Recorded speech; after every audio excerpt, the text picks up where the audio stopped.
Welcome, everybody, to day 2 of the One Nation of Gamers Hearthstone feature number 4. I am Nathan, that's Admiral Zamora. I'm joined by Keaton, Chalky Gill. How you doing today, bud? Doing great. I've been watching some DreamHack Valencia that's coming to a close, and just ready for even more games, ready to see what these players have in store for us. As I mentioned, this is day 2, so yesterday we had 2 players advance out of Group A. For that event, it was Prophecy, who ended up taking out TJ Asimo, Cutie Sanders at the very end there. Yogg was not able to get the job done, and Rosti stormed through the bracket.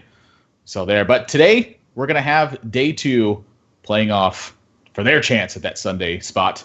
Today, it's going to be Lock Shadow, Frozen, Phone Tap, and Redwall competing for their chance of this one. It is GSL group stage, or GSL style group stages, best of 5 format, where players have submitted 5 decks.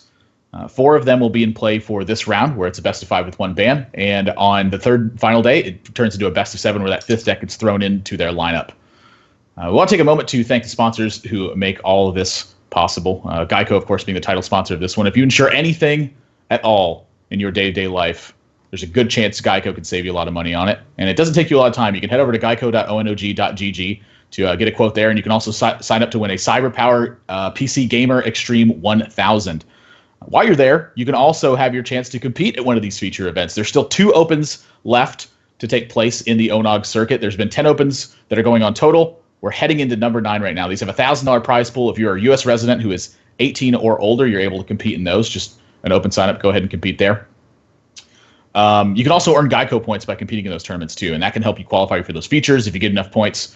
Maybe finding yourself in one of those spots. The features are $5,000 payouts, and that leads to that grand final at PAX Prime with a $25,000 prize pool. So that's what those players are competing for this weekend. But also we want to thank Video Game Voters Network for helping make this possible. It's just kind of a group of gamers trying to encourage people to get out there and also vote in the 2016 election and just help gamers get out there and really be a part of that. You know, they host a lot of giveaways, a lot of contests. You can visit videogamevoters.com for the website there. And also a special thanks to Razer, who's been contributing to this as well. So as we head into our first match, Frozen versus Redwall here. Frozen's got Druid, Mage, Warrior, and Warlock. He's had his Warlock banned away. Redwall has got Hunter, Shaman, Warlock, and Warrior. He's had his Warrior banned away. We've been seeing a lot less Hunter recently, I think, with some of the new developments. But this deck really peaked, I would say, about a month into Wisp of the Old Gods. Yeah, I think it definitely, Hunter came into prominence after, specifically around DreamHack Austin, when that control meta was happening. Paladin was dominating, Control Warrior was dominating, and people were kind of like, all right, maybe Hunter's not as bad as we thought. So Hunter started, and now we're kind of seeing it go the other way, where now we're seeing Druid, Shaman, Zoo, and Warrior, Dragon Warrior specifically, being dominant.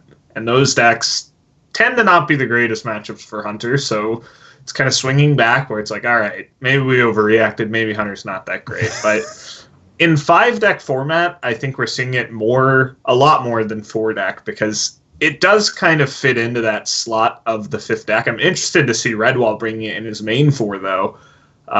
Also, later today, Lock Shadow bringing Hunter.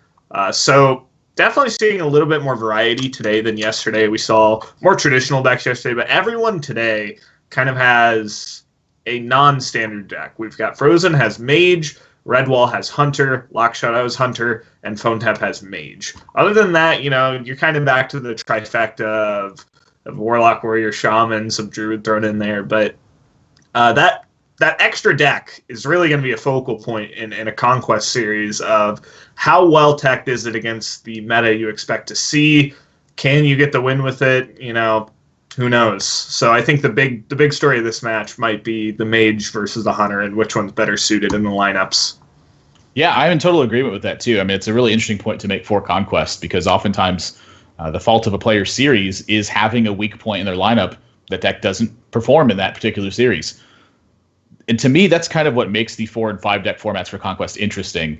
Like you mentioned, is being able to tech it for those right matchups. As you called it the trifecta of Shaman, Warlock, and Warrior. In total agreement. I think those 3 decks are incredibly powerful right now. And so being able to find ways to tackle those matchups, you know, they're not always there with every single deck. And with Hunter specifically, I feel like their tools are pretty cut and dry. You want to curve out into your mid game, land a Savannah Highmane on a decent board, and then have Call of the Wild to back that up. Yep, so it's going to be interesting to see what Redwall's Hunter build is. Looks like he's going to be playing it right away in Game 1 against Frozen's Druid. Yep, here we go, rolling in. And Frozen, got that Fandral in opening hand. Fandral's kind of an interesting card where I have been tending to keep it because it's so powerful and it unlocks so much potential. But at the end of the day, it is a 4-cost card that does not immediately impact the board. What's your thoughts on this card in the opening hand? I don't think he's keeping it. I don't think I would keep it. I think it's obviously very powerful if you can draw the Innervate alongside it. Get it out on a turn where your opponent has no answer to it. But when you've got the Living Roots, you're already looking pretty secure in these early turns. And you can probably go ahead and dig for Wild Growth, dig for Innervate. Bounty gets picked up. That's also, this is not necessarily just a standard Hunter build here from Redwall either. He's got Desert Camel in the build, and that's one of the cards I feel is most powerful versus Druid when it comes to the early game in the Hunter matchup. Yep, Druid plays 0 1-drops. I mean, really, regardless of build, I don't think I've seen a 1-drop in Druid in a long time. So, definitely going to be very powerful, especially if it can pull an injured Cavaldier. I would expect to also see Fiery Bats in the build, maybe just one of those, though. And it looks like he's just going to coin it out. That's the plan he's going for here. Yeah, I mean, if he coins out the Huge Toad, he just gives it away, so right. I don't see too much point of it. Yeah, I mean, kind of talking about the Druid stuff, it's really interesting that Druid has really never played too many 1-cost cards at all. And even when Zombie Chow was available in the format, you just didn't really see that much 1-cost minion stuff from Druid. Yeah, I think Desert Camel's a really interesting card because I feel like if Desert Camel Hunter was ever so oppressive, honestly, decks would just start tacking in a 1-drop, just a single 1-drop. Yeah. And that would immediately just make it so much worse of a card. But obviously, you have to make a meta read, and right now, Camel Hunter is not really a deck on your radar. So, again, not going to see it pull a 1-drop for Frozen. And on Redwall's side, unfortunately, it pulls the weaker of the 1-drops. Still a pretty sizable minion, though. I mean, just the fact that the Battle Crown is 2/4 can effectively handle this Living Roots. Yeah.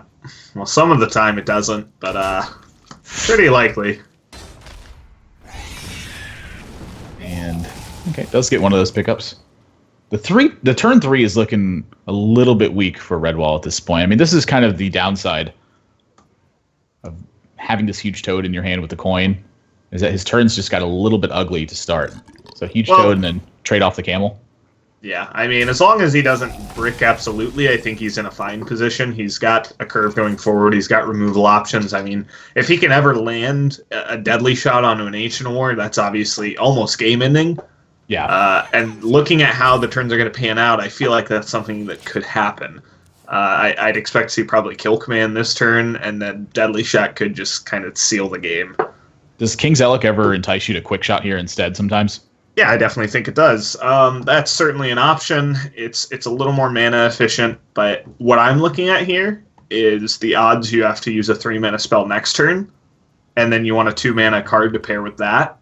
So if you go with the King Zealot Quick Shot and then you trade, you leave 2 minions, and you use 2 cards this turn. But next turn, if you have to use a 3-mana spell, it ends up kind of biting you back. Wow, what a pickup off that King Zealot. Yeah, really, basically, King Zealot reads occasionally draw a Savannah Highmane. And turns out that's a powerful enough card. Smacks Frozen for 3. Honestly, if I'm in Frozen spot, I'm feeling a little bit nervous here. Azure Drake is not very, I wouldn't call it strong on this board.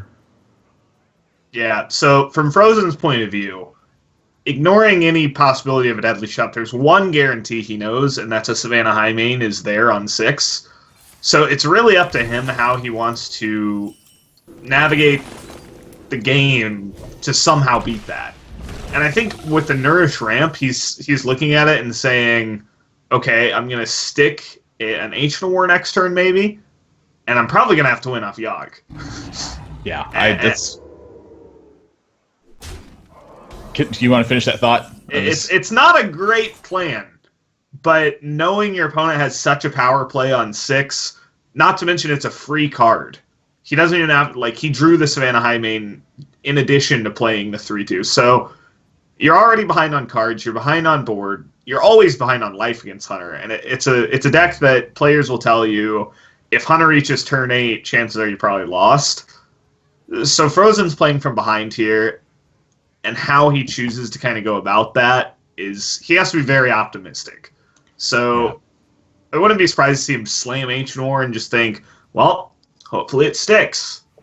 Yeah. The other thing to consider is if your opponent deadly shots, they're not playing Savannah Highway next turn. That's true, but you're still not very happy. Sure, you're not very happy, but you do get something at, oh my gosh, second deadly shot is fantastic here for Redwall. But you do get something out of it. Like, the whole point is to just delay enough for Yogg to try to take over the game. Whoa. And so when he gets deadly shotted here, he's delayed enough, I think. Second deadly shot great here? Just for the tilt? No, it's because he has another answer to the next thing. I mean, this is almost checkmate at this point.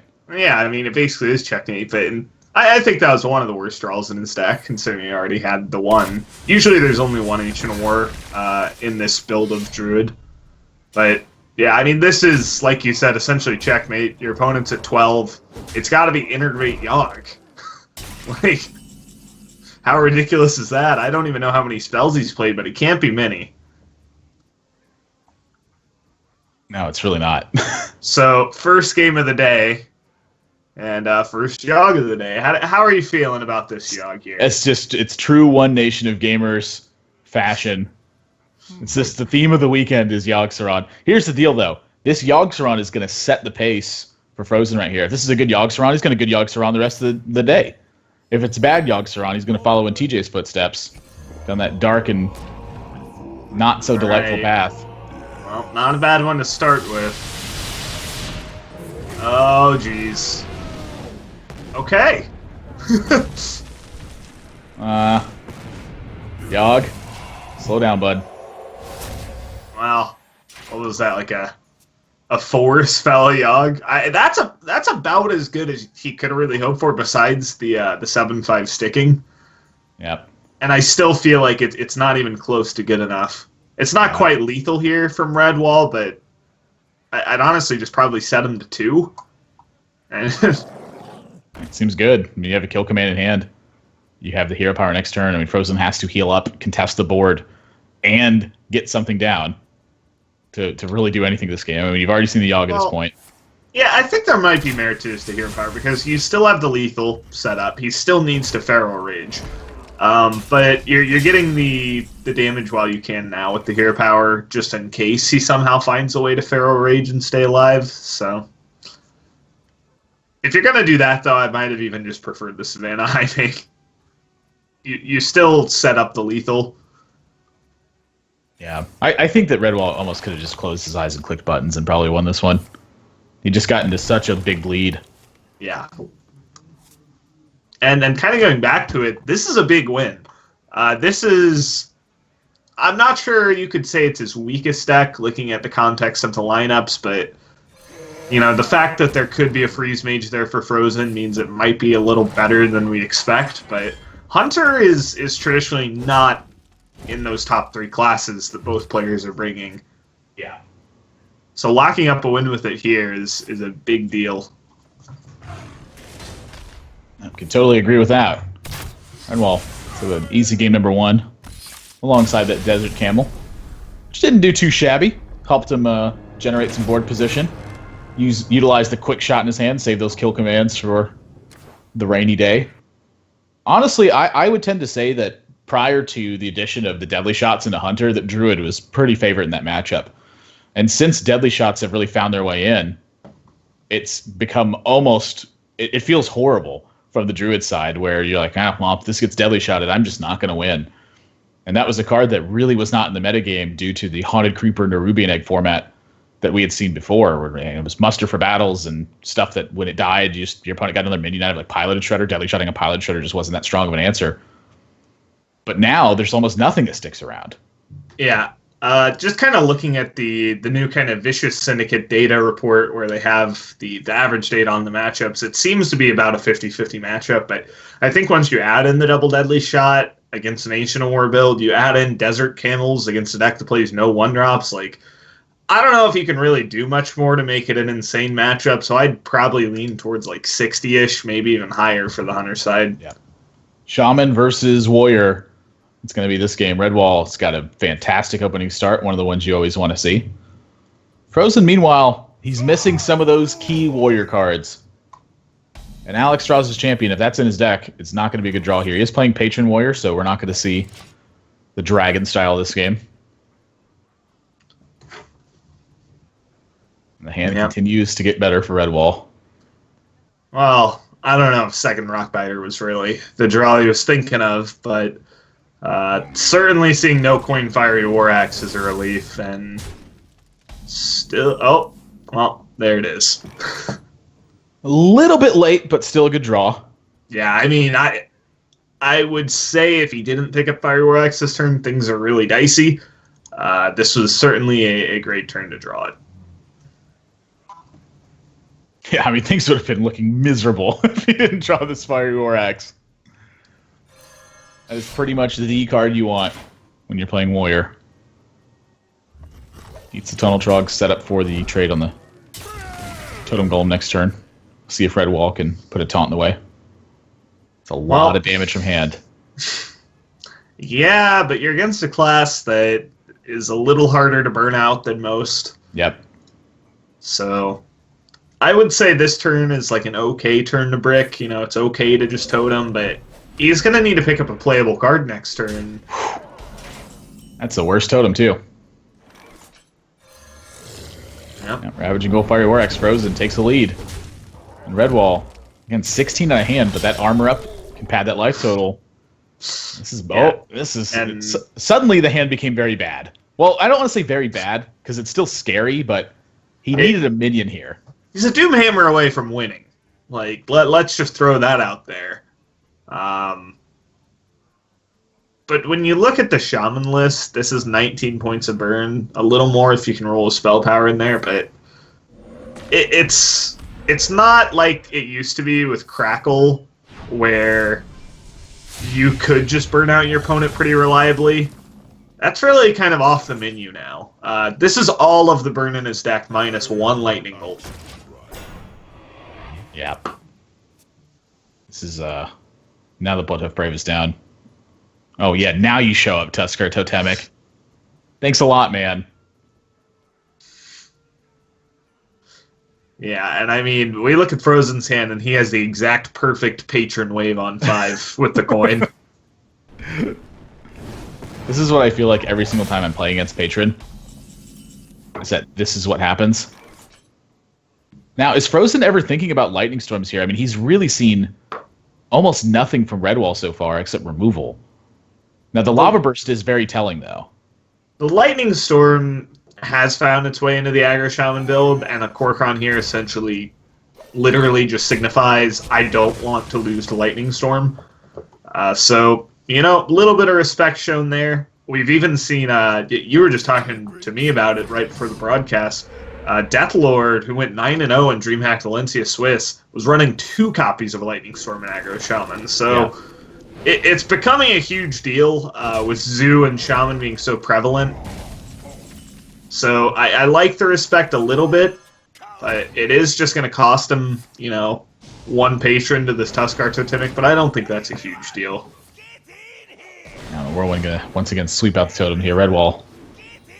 That 1-1 is usually pretty good, but I was about to say, if he could pick up Doomhammer, I think he just wins. But Flametongue not quite Doomhammer. Now, he can set up a Doomhammer win still. I like it. You know, play your Flametongue, play your Abusive, ship it all face. That's 12 to face. Your opponent's at 8. They armor up. That's 10. Suddenly, Doomhammer Rockbiter is a winning sequence. Now, Armorsmith spells an end to that, but you got to go for what you can go for, you know? Yeah, I mean, I look at the board and I go, how does Redwall ever get control of this again? Well, the answer is he doesn't. And so how does he win? And that's exactly what the situation is. He's got to play for the big one. Yeah, I don't really see what toting up here ever does for you. if you go all face now, you're going to be a little shy even. And like you said, going for the board control doesn't make much sense to me. Does kind of handle the Patron Wave here, but still a lot of power on board. Fiery War Axe, pretty likely, I think, to lock things up here. Yeah, Frozen's seen so much burn that he's just going to use his life total. Doesn't even care. Doesn't even fit in an armor up. And that's just kind of the situation we're in right now. Yep, sets up lethal for next turn.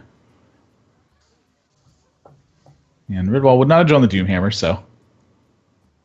Well, I mean, the Armor Smith would have spelled it anyway. Yeah. You know, results-based thinking really not where you want to go in situations like these. I feel like, as a player, and when you look back upon these games and you look at you trading and putting burn into patrons, you can honestly just ask yourself, like, man, how did I expect to win this game doing this? Yeah, I'm in agreement with you. And I literally don't see what 4 cards Frozen could have had that are awful enough that you can win. Well, Battle Rage certainly is not one of them.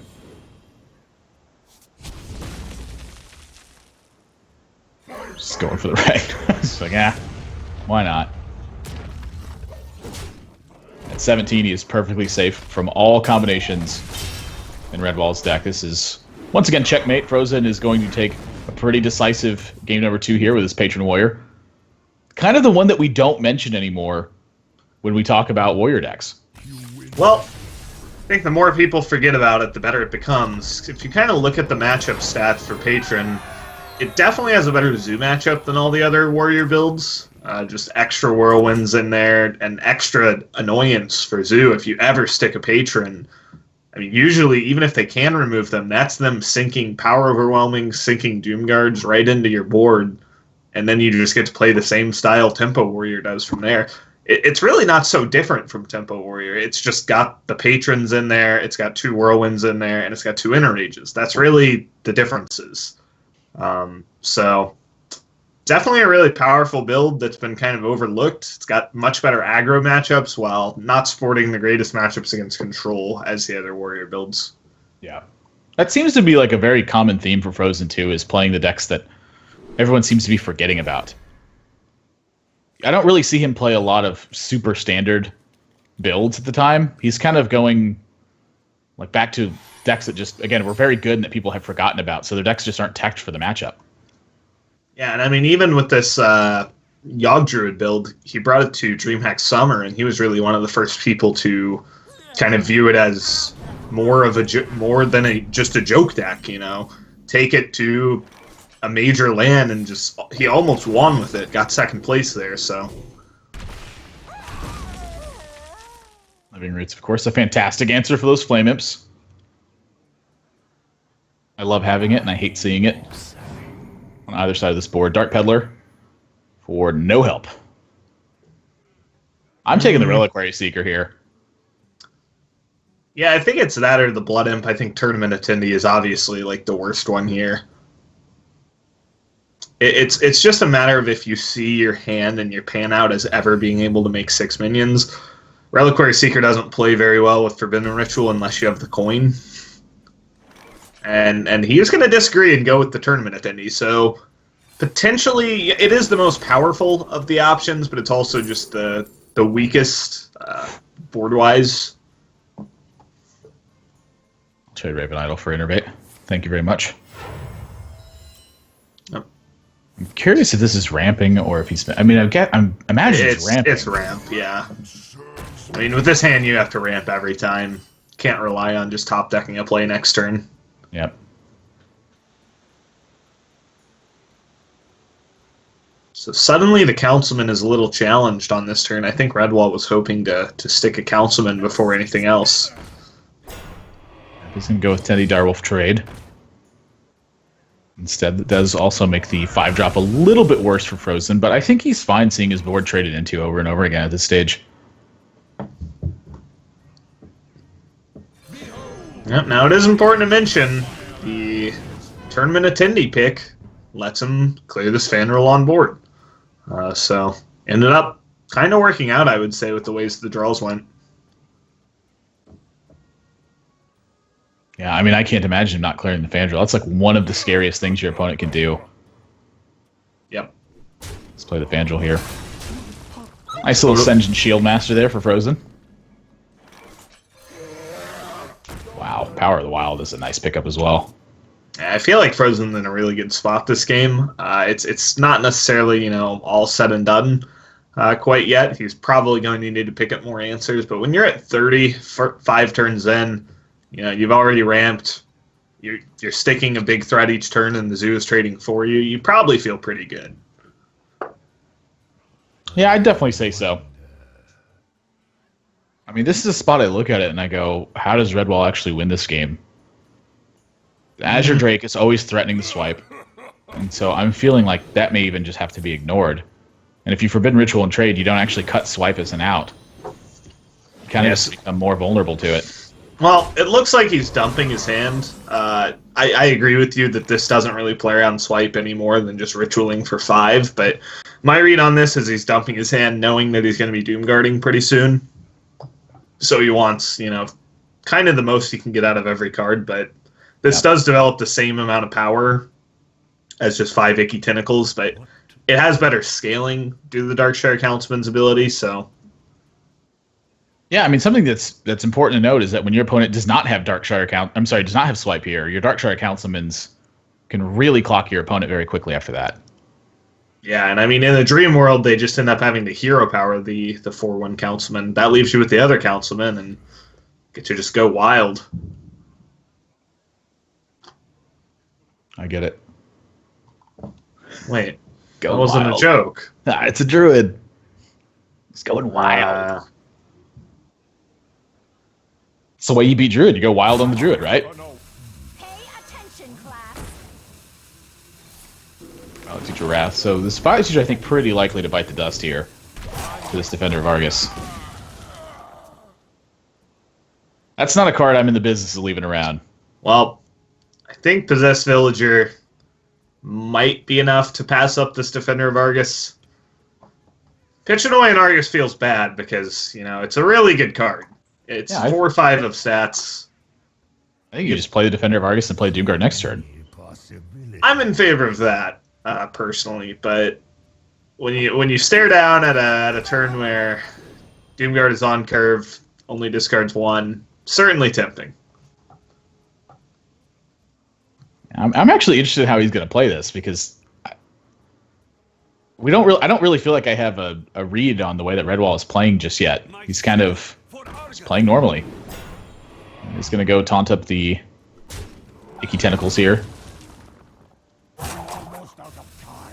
Debate the trade and push the damage here. Suddenly the board is looking daunting for Frozen. Does have the Living Roots to take out that Darkshire Councilman afterwards. Picks up Swipe as well. I think we got a game here. Well, he can just leave a 1/1 this turn if he wants to do that. Take a little bit of damage, use the Swipe, use the Living Roots. And, I mean, that sets you up in a decent spot. Of course, Doomguard is a likely last card for Redwall to have in his hand. Yeah, I think I like the Emperor Roots here. Yeah. It kind of fulfills the same purpose because your opponent's likely to trade in for you. Yeah, that's what I'm thinking too. We saw him use the Fandral strictly as something to contest the board. The Emperor's doing the same thing, and you get the additional benefit out of it. And so now Redwall looks at this, and he's got to wonder, is trading right here? Do I just start pushing damage? Do I need to Doomguard this turn? I think Defender of Argus might have been like the one draw in the deck that tempts me not to Doomguard now. It's again just a really powerful card. Yeah, I think I like the defend. Like I would tap Defender. Yeah. And probably just push face. I don't really. I mean, your opponent's got 3 cards in hand. How much threat is this Emperor really? Well, the push face is the interesting part, I think.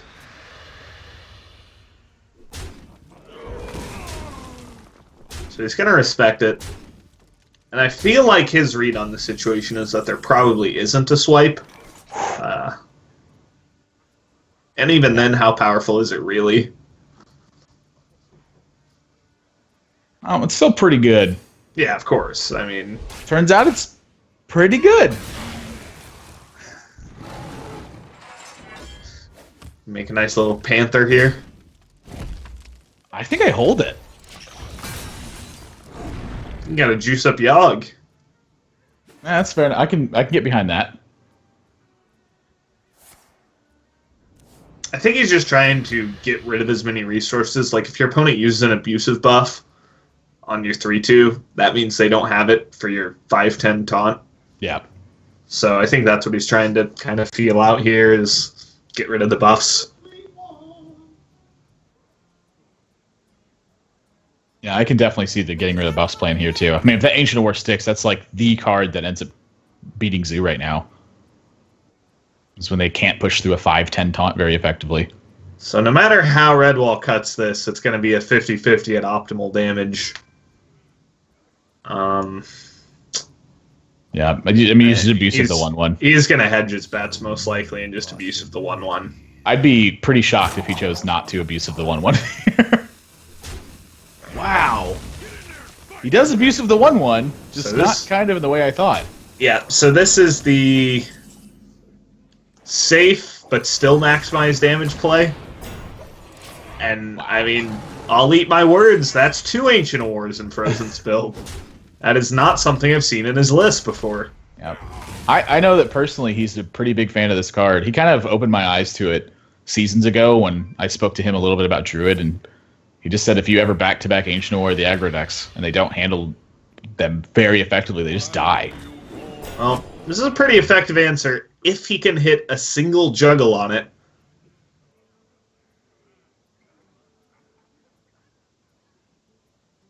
I mean, he's got to go for it, right? Yeah, I think he's just doing the math and seeing like if there's a reason to like trade first, but there isn't. It doesn't matter which one you put it on. You probably put it on the 1/1 and trade it in, even if you miss the juggle. And yeah, that is miserable. So I would say you trade it in to make use of the temporary buff, and then you probably just pass.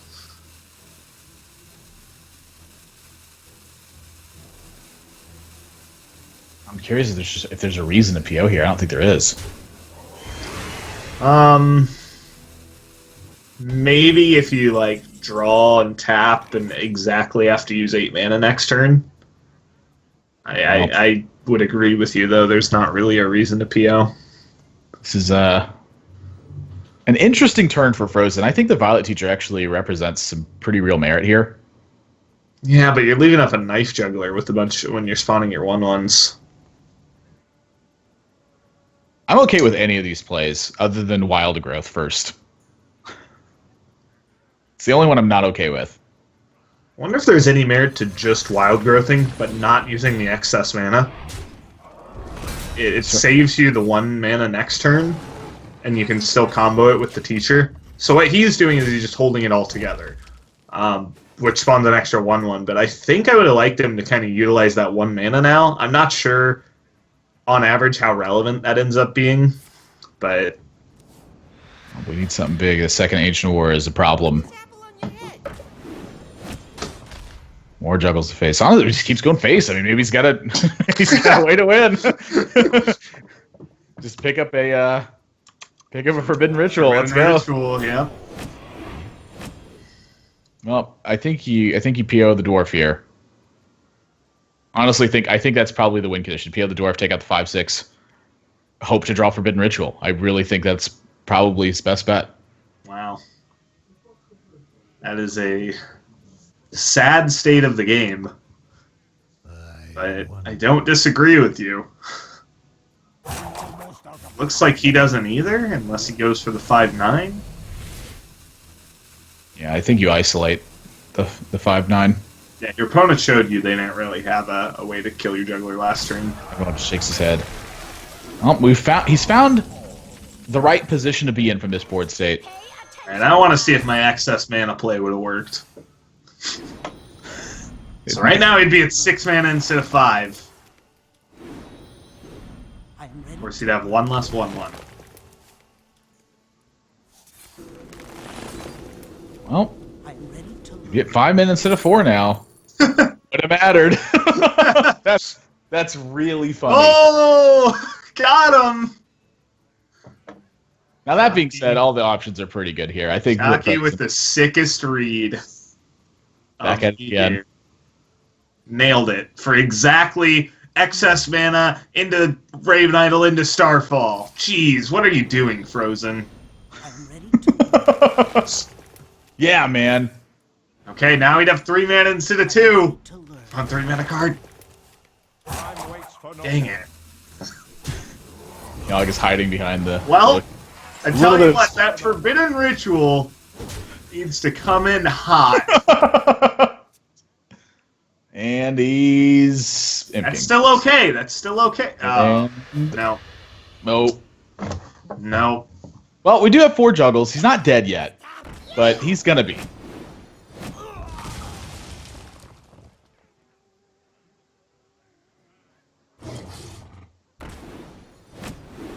Well, I wish you the best, Redwall, but it's not in the cards this time. I love how Yogg is like on the spectator that is just hiding behind his glow that the wild growth left behind. We'll get that fixed for you guys as quickly as we can. Onyxia joins the party, but I don't think it matters. This is all frozen at the moment. Is there anything he can actually die to here? Leroy PO would be 10. 12 total if he doesn't clear the Imp King boss. Even if he clears the Imp King boss, actually. Yeah, it's just an Onyxia in face. Alright, you can die to trading your 1/1 into the Imp King boss and passing. That is not the play. That is a lonely Argent Squire right now. And a lonely Flame Imp. Frozen. Gonna take game 3 here and take a 2-1 lead. Honestly, the way that he was able to utilize minions in this game, I think, ended up making a big difference. He had plenty of opportunities to not play some of his powerful minions and keep them protected in hand, try to clear the board and then stick them there. But using the Fandral simply to absorb board pressure, and then using the Emperor instead of Swipe, again, kind of to do the same thing, ended up saving him a lot of long-term damage. Yeah, I think Frozen played that hand about as well as he could have. It was, pretty straightforward. He picked up the answers he needed, had that solid start, and just a couple of unfortunate juggles for Redwall made it not as close of a game as it could have been. But double Ancient Ore really just sealed him out. Yep. Is Freeze Mage. True to the name. And Redwall's bringing what looks like Aggro Shaman.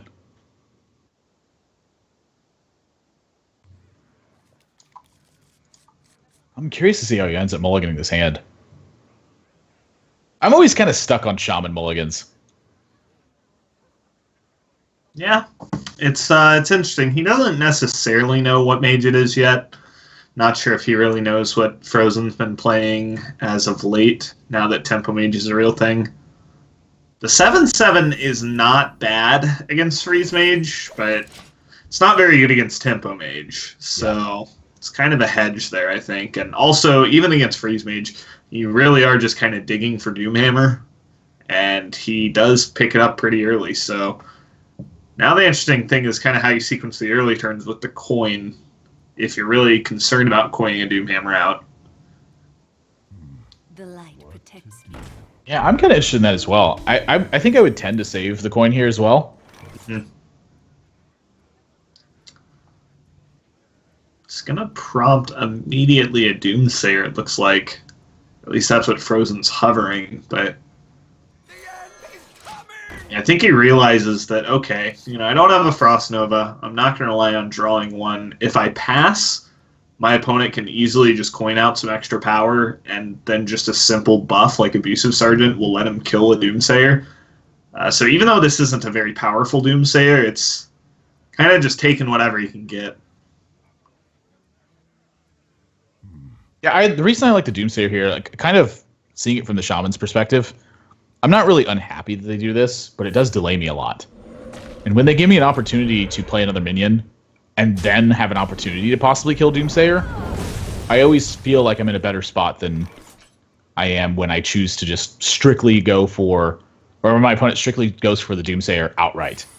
In this spot, it's bought and frozen a lot of tempo here. Like the lack of development from Redwall's side effectively means extra life.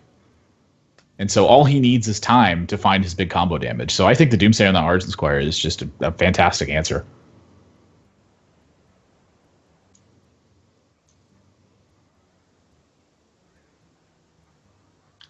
Yeah, it's an interesting turn here. The most powerful play in the immediate future is just coining the Flame Wraith Faceless, but could go for the Tuskar, coin out a Doomhammer. Honestly, I like the coin Flame Wraith better than anything else. It can't be answered by anything right now, bar like Frostbolt Ice Lance, which you're not too unhappy to see. I think you'd be a little unhappy, but you've got the 1-drops to follow it up as well, so you can still fill out your curve, you can still Doomhammer on 5. You'll find value out of the Tuskar eventually, hopefully, and yeah. Yeah, I'm thinking the abusive here as well. Yeah, one thing I really don't like to see, and this is a pretty easy steady shot pickup, one thing I really don't like to see from aggro shaman players is holding back their abusives for some like really weird fringe situation. It makes a little more sense when you have Argent Horse Rider, but what job is Abusive Sergeant really doing in this matchup besides dealing 2? Even if it dies to board, even if it's not that efficient right now, just deal your 2 damage, man. Like, just get it. I saw a lot of players in recent tournaments just being a little too scared to play it because they wanted value out of the Battlecry. This is not a value deck. Yeah. I mean, the Abusive Sergeant's in there because it serves multiple purposes. At times it can get you value, but when it's not going to get you value, it deals damage. Right.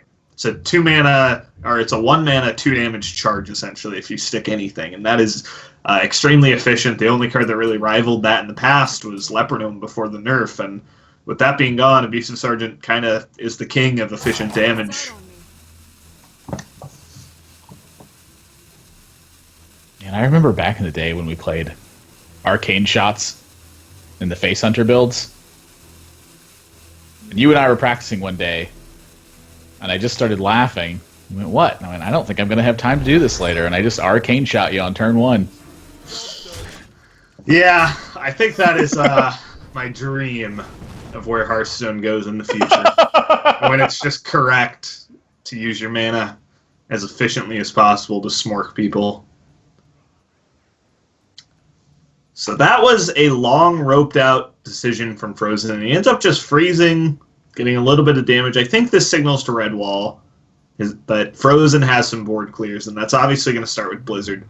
Wouldn't be surprised if it was Blizzard into Flame Strike from Red Wall's perspective. So I feel like development is pretty weak on this board. And even though you can't hero power if you play the Doomhammer, I still think it's just the option here. I like all of his options. I think they're all good. Well, the only reason I don't really like the thing from below is sort of what I talked about, which is I feel like the Frost Nova and the ping telegraphs a Blizzard for certain, and then probably followed up by a Flame Strike, which if that were the case, the thing from below is essentially just throwing away, a turn of hero power, a turn of Doomhammer, or whatever. Yeah, I kind of look at it and I wonder where on earth is the rest of the damage going to come from if we start Doomhammering. So I feel like the options are either one of 2 ways, which is try to stick minions to the board or start weaving in hero powers. Now, if you're going to play the Doomhammer the turn after this, I don't like the thing from below first. Now, he couldn't have played them in the reverse order since the thing from below was at 5 mana, but, I don't see too much of a problem with... Of course, the thing from below does at least stop him from taking this chip damage from the Novice Engineers, which can be relevant. I mean, a way that Freeze Mage wins this a lot is they Alexstrasza themselves, and the Alexstrasza starts pushing. And the lower you get, the quicker that can happen. So just taunting up, getting rid of the chip damage is definitely a merit. And he's going to be very relieved to see there is no Flame Strike, and instead it's a much less effective way of clearing this board using 9 points of burn. That's kind of a disaster, I think, for Frozen. Falling into that situation. Now, baby. Big consideration, I think, for just rock bitering now knowing you're not frozen. But I mean, you just got the word there's no more blizzards or frost novas or flame strikes to your opponent's hand. I think you just plop your slow minions down. Oh, baby. Well, sometimes you roll hot, sometimes you roll totem golem.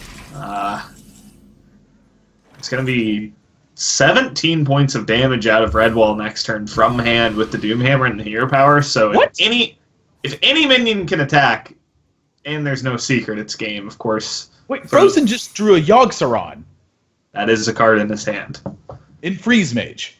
We are welcome to the One Nation of Gamers feature tournament number 4, sponsored by Yogg-Saron Hope's End. Yeah. I mean, I don't even know what to say anymore. I've tested this before. I think this is something that came up. It's actually pretty powered up, this game, but normally with Freeze Mage, you actually can't play many spells before turn 10 compared to a class like Druid that ramps so hard and has cheap and free spells. The mage spells are quite expensive. And also the Flame Strike is a really big pickup. I mean, I feel like that Arcane Intellect literally changed how this game might end up going. Yeah. Just those 2 cards in combination. Now, Redwall, I think, does need to still consider Flame Strike here, simply because Frozen at this point will have seen 4 fresh cards from the last time you decided that he did not have Flame Strike. Mm-hmm. So the pickup is so much more likely, I think, in this situation than it was before. Well, he'll only have picked up 3 more. The draw from the 2 draws from the Arcane and the draw from next turn. Last turn. He would have Flame Strike last turn. I mean, that's a possibility. Unless he drew it from the... I don't know. That's kind of close. Yeah, he has 3 draws at Flame Strike. 3 out of 17. So, yeah. It's only a 1 out of 6 that he would have it, but like you said, I think it's something worth respecting. I think the hero power is about as good as a thing from below here, honestly. But he's going to disagree, and he's certainly going to get punished. Yeah, pedal in the metal, says Redwall. Ooh. He has an option to stick a Blood Mage even, which will help him cycle. Love that. The hero powers, I think, are much less consequential right now than Frozen just seeing extra cards. Yeah. Well, now the interesting thing here is, despite everything, Frozen's still sort of out of stuff, which is hopefully for him where Yogg-Saron comes in and picks up extra cards. Ideally heals him, sets up some secrets. On average, the Yogg is good for him. But it can go in disastrous ways. Yep. We've seen many more than one Yoggs go awry already. Many from the side of TJ Azamo Cutie Sanders. So this is going to be the Rockbiter turn. Redwall's going to decide, alright, you got me. You had the board clears. Can you clear this? So this sets up lethal next turn if nothing happens here. I don't think anything is going to happen unless he decides this is the turn to Yogg. If he just goes with Ice Block, he's going to get popped. I don't know what the best play is here. It's first is Dig. Oh, that's a very strong draw right now. That makes the block a little more appealing, but do you just slam the Alex on yourself first? This is so weird. Well, his opponent would need 6 points of damage if he plays the Alexstrasza first. Yep. So you get more value out of the Alexstrasza from a life perspective if you play the Ice Block, but then you potentially lose the Ice Block. So Ice Block, you'd also play Blizzard, just to not get popped on board. That would be the hope. Yeah. You have your opponent expend the Doomhammer into you. Even if he pops you, then you Alex yourself back up. The Doomhammer is gone. And you hope maybe Yogg stabilizes you somehow. And the Hunter hero power certainly put a different dynamic on this game. If he goes with Yogg at the end, I think that's almost a mistake, because then you don't have time to really evaluate. Yeah. If you have anything to do. Wow. He's just going to get popped on board. That is pretty surprising to me. It's a bold call. Yeah. And a second Totem Golem. My gosh. And it's at a point where, what do? Yogg would have to heal you and clear the board. If you just Alex yourself, you're dead to 4 out of hand, and you go back to 4 no matter what. You can't just Blizzard. So it's got to be Alex or Yogg. and I think... well, he's going to... goes with the safe option. I mean, how safe is it, though? Right now, Redwall is 1 point of damage away from ending the game. And Flame Tongue is going to be good enough. We're not going to see a Yogg. That's the craziest part of all this to me. Redwall, that Doomhammer did so much work in this matchup. Not only that, but his playing to board, he eventually snuck in one turn of being able to force Frozen into a really uncomfortable spot. You ended up using Fireball and Frostbolt to handle a 7-4 Flame Wreath Faceless and a 5-3 Thing from Below. And I think that was really the major turning point in the game, was Frozen was checking everything so well. He was picking up cards. His hand was looking good. Suddenly he has 1 weak turn, and Redwall has a Doomhammer out. And so able to fully capitalize on that position for basically the entirety of the game. And then Frozen at the end, not using the Blizzard, means he doesn't force the Lightning Bolt from Redwall's hand. Obviously, he doesn't have the read that is a Lightning Bolt in his mind here. So when he doesn't Blizzard, his block gets popped 100% on board, and then the Alexstrasza has to recover afterwards. I think I'm in agreement with you that he's in a much better spot if he chooses to use the Blizzard. He sees the Lightning Bolt, he Alexes to 15, he's facing down 11 points of damage with no cards in the opposing hand. No cards, yep. And I mean, that is like worst case if your opponent top decks exactly Tuskar into Totem Golem. The only worst draw was second Flame Wreath Faceless from Frozen's point of view. But now he's got a much better matchup in front of him. I mean, that was probably the second worst Freeze Mage matchup you can ask for. Now, potentially the best. Not necessarily the best. I think you'd rather hit a Priest, but Zoo certainly something that I think everyone can agree Freeze Mage is pretty well off against. That's going to be my next answer when people say, what are the good matchups for the second? I'm like, well, Priest is really good. Sometimes that's not the case, but... I mean, it's a pretty say that about Warrior. Control Warrior. All right. Kind of say it about the Cthulhu builds, honestly. Yogg's going to hop into our game instantly. It's foreshadowing. I want like a spin-off series of just Yogg-Saron stuff. Like, you know that YouTube video where the guy animates the Gul'dan versus Jaina? That's like the perfect series. Like, I want that series to last eternally. That's all I want. Wish I could remember his name. It's not coming to my head right now. What about a game mode where you have to win with Yogg? That sounds like a great tavern brawl. Like the only way you can win the game is by killing your opponent with Yogg-Saron. That's the tavern brawl. Like, it puts 3 copies of Yogg-Saron in your deck. You get to choose 27 other cards, and it says your opponent can only take lethal damage from Yogg-Saron. Otherwise, they just stay at 1. It's just ice blocks. My shield. That'd be interesting. Like the Defender of Argus here, all of his plays are pretty weak. It's the most mana-efficient play he's got. Yeah, I mean, it sets you up for the 3 mana into 2 mana play next turn. It's not the most insane Defender of Argus, but if you read it as a 3/4, it's still not that bad. That is a great draw for Frozen on that Arcane Intellect. Redwall, I think, is fully committing to this board right now, and it's going to run right into the disaster turn for Zoo, Frost Nova Doomsayer. Yeah, and I mean, having seen a game of the Zoo already that went kind of deep against the Druid, Frozen can honestly make a read where if the odds of a Crazed Alchemist are even lower than normal because you saw about 20 cards from your opponent's build earlier. Yep. Very comfortable. Even if he knew Crazed Alchemist was in the list, he would still go for this turn. Like, when this succeeds, you have an incredibly high % chance to win the game. And no pickups. Resistance.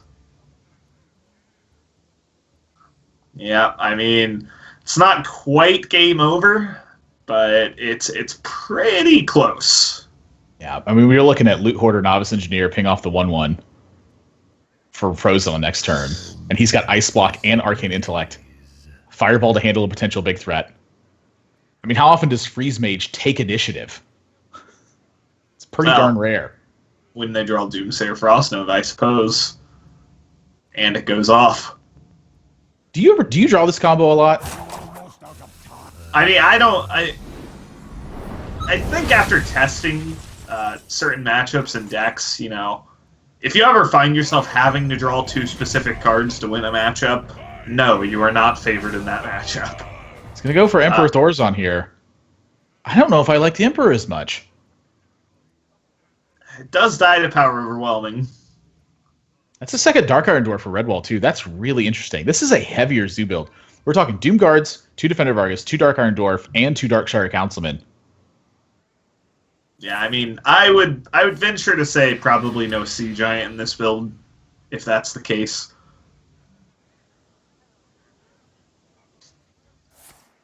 Yeah, I think it'd be a little bit weird to have Sea Giant here. Power Overwhelming is going to take care of the Emperor Thorazon. Not really I enough still pressure. feel like the Emperor was pretty alright. I mean, it was definitely pretty good. That's kind of the goal, I think, of the Emperor Thorazon here to begin with, is to attempt to absorb a Power Overwhelming or a Doom Guard from your opponent, make it vulnerable, and go from there. Right. Frozen actually didn't have a really effective way to handle Doom Guard in this spot if Redwall cast that, but it would have forced him to discard 2 cards. So pretty much either way, Frozen comes out with a very good-looking board state from the Emperor Thorazon. I'm just curious if digging to actual spells to reduce instead of reducing your card draw is the more effective mechanic there. I'm not sure it even makes much difference at this point, just because he's got such a big lead. Yeah, and for Frozen, it's kind of figuring out the line where he decides to draw more or decides to set up secrets. He could have just double secreted this turn, but I feel like that might even be a little over the top as far as defensive plays, and Mirror Image fills basically the same purpose as Barrier and lets him fit in the Arcane Intellect. And the Ice Block on top of that, too.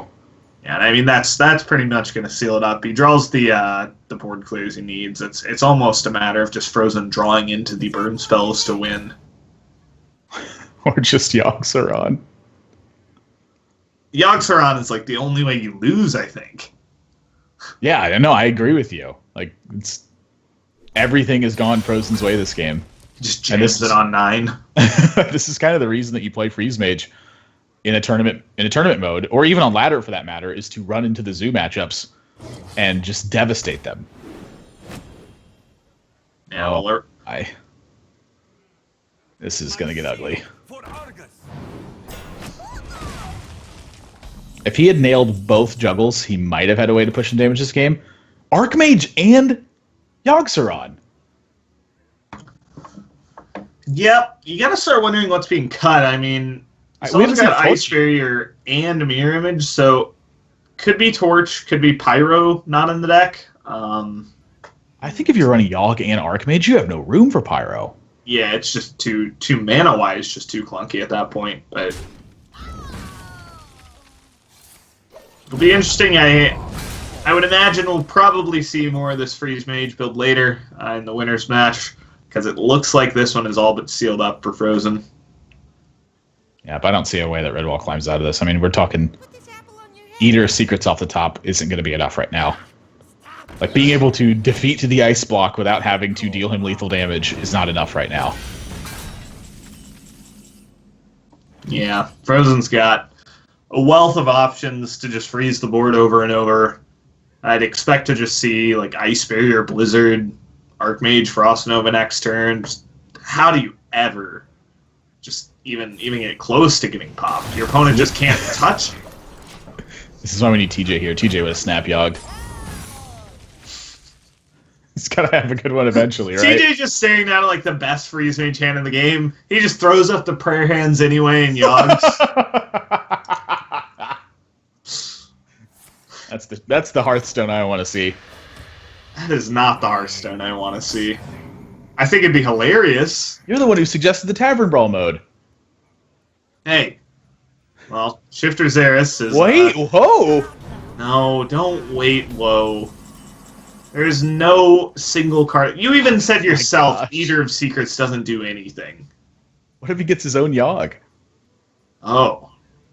No, Yogg's not even that good here. He doesn't even cast. He's cast like Power Overwhelming. Yogg for one spell.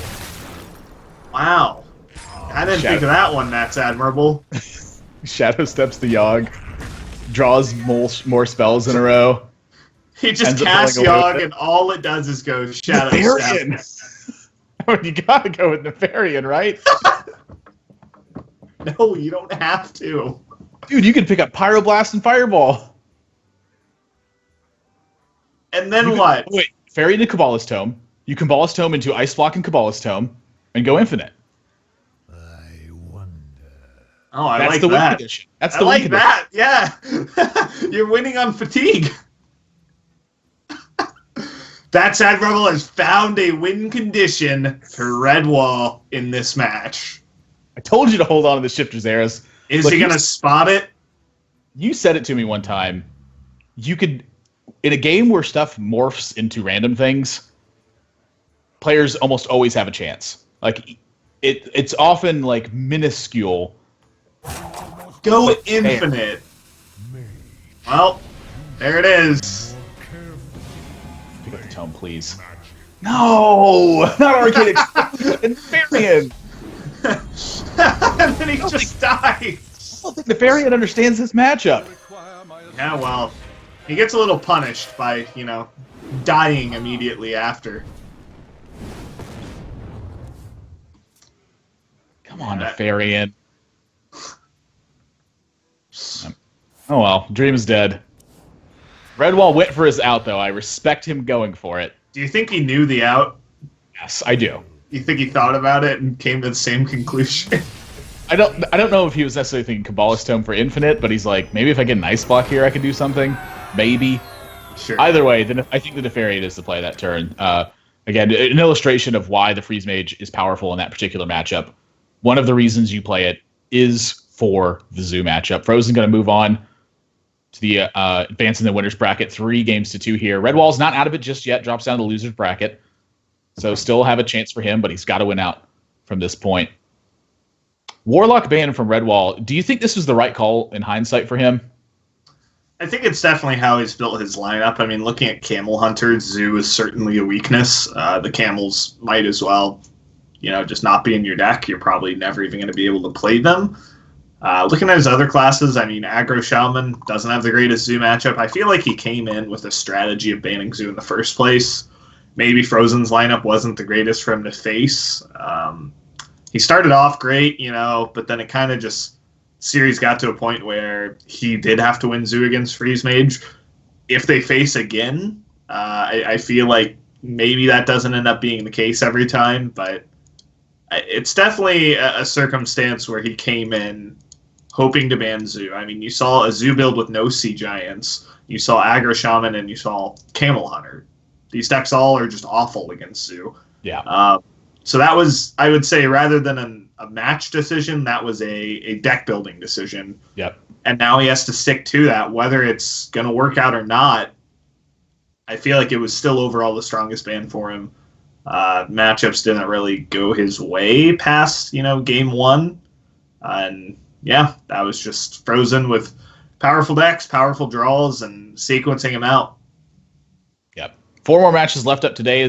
Before we go to a break, we want to thank Geico as being the title sponsor for this circuit, as well as Video Game Voters Network. You can head over to videogamevoters.com to check it out.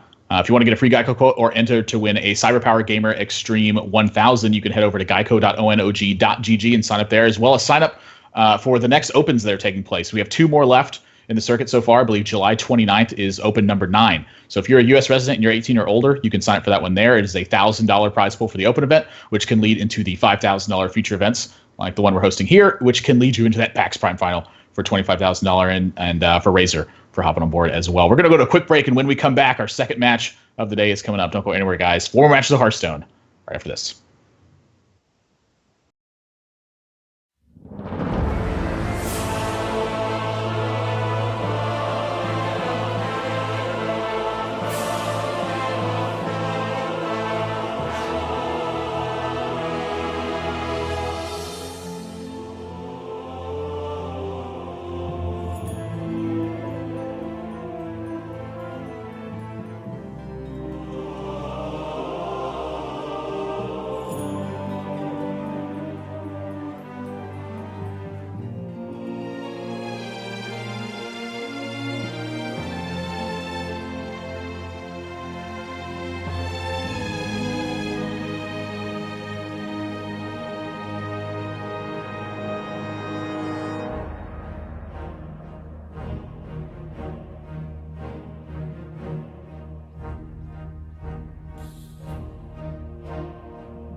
Welcome back to the One Nation of Gamers 2016 feature number 4 Hearthstone tournament.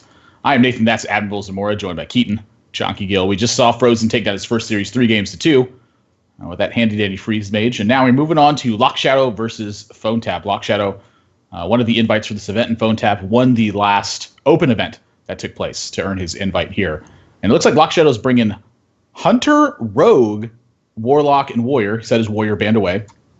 Phone Tap's bringing Shaman, Warlock, Warrior, and Mage. Has had his Mage banned away. Really interesting spot for these two. Yeah.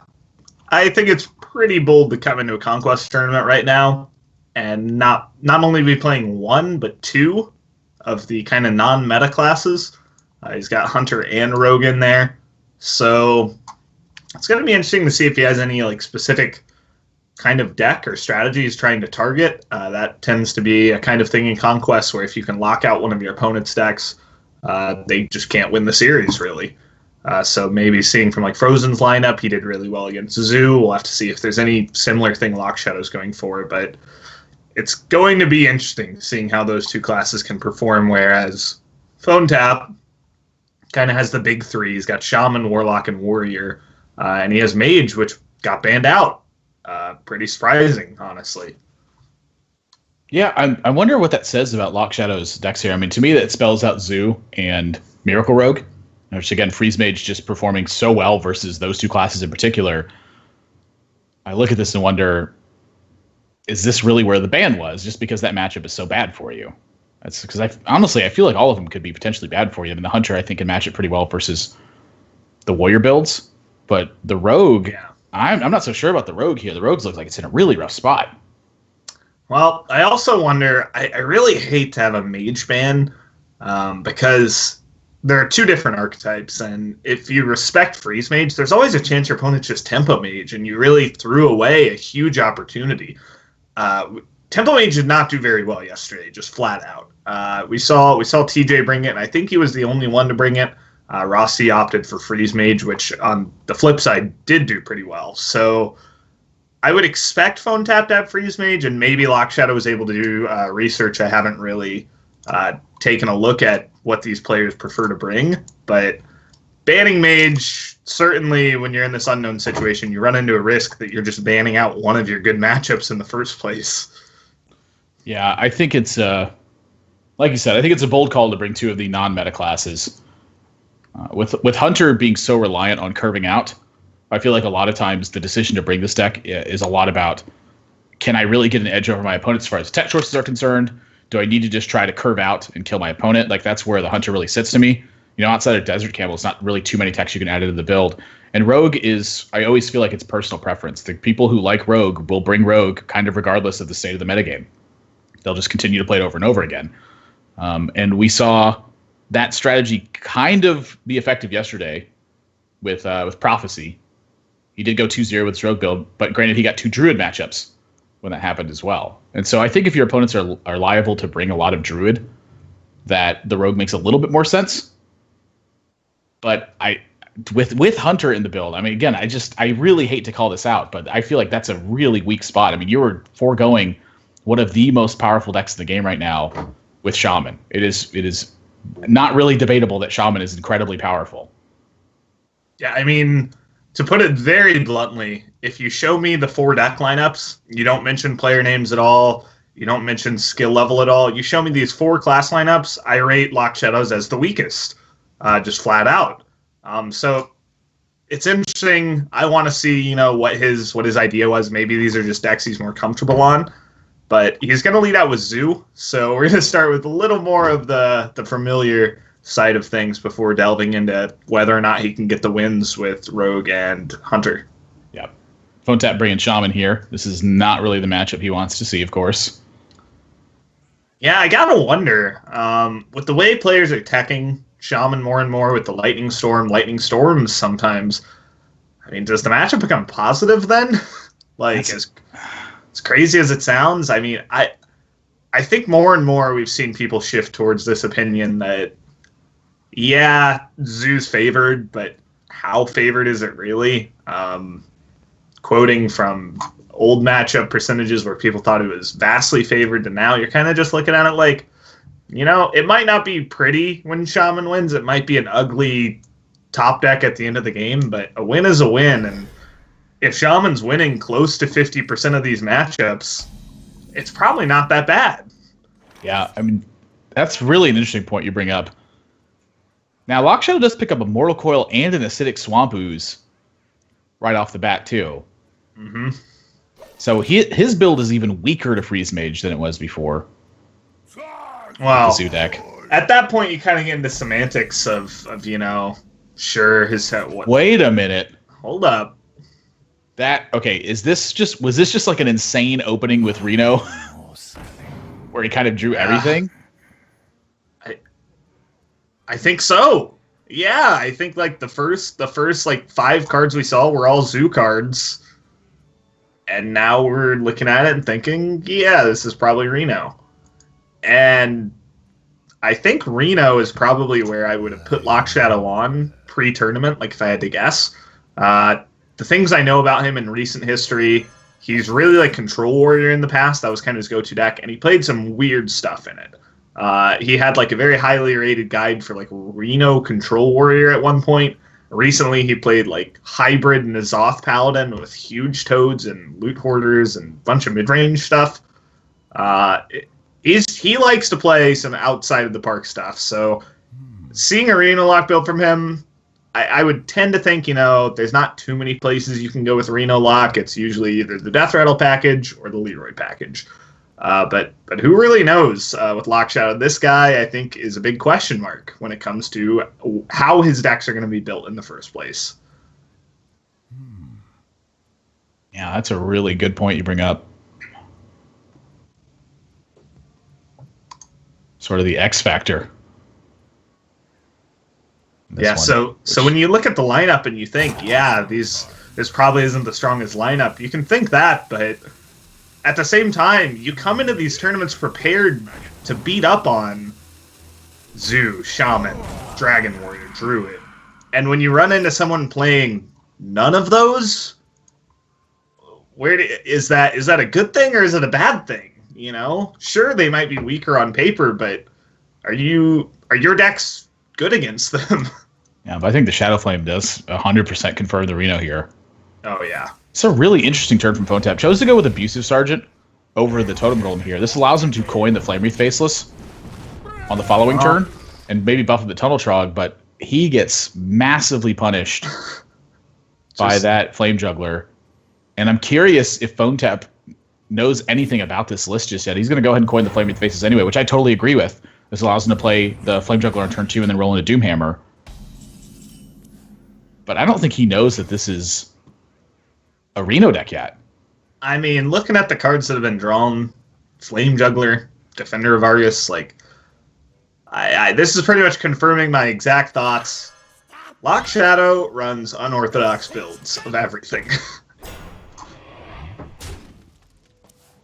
Tournament attendee doing a little bit of work here. I'll tell you what, 25% of the time, this Flame Juggler is pretty good. And the rest of the time, it's pretty bad. Yeah, when you're staring down at Totem Golem as well, but that does shut off the Doomhammer. Maybe you just got to go for that 25%.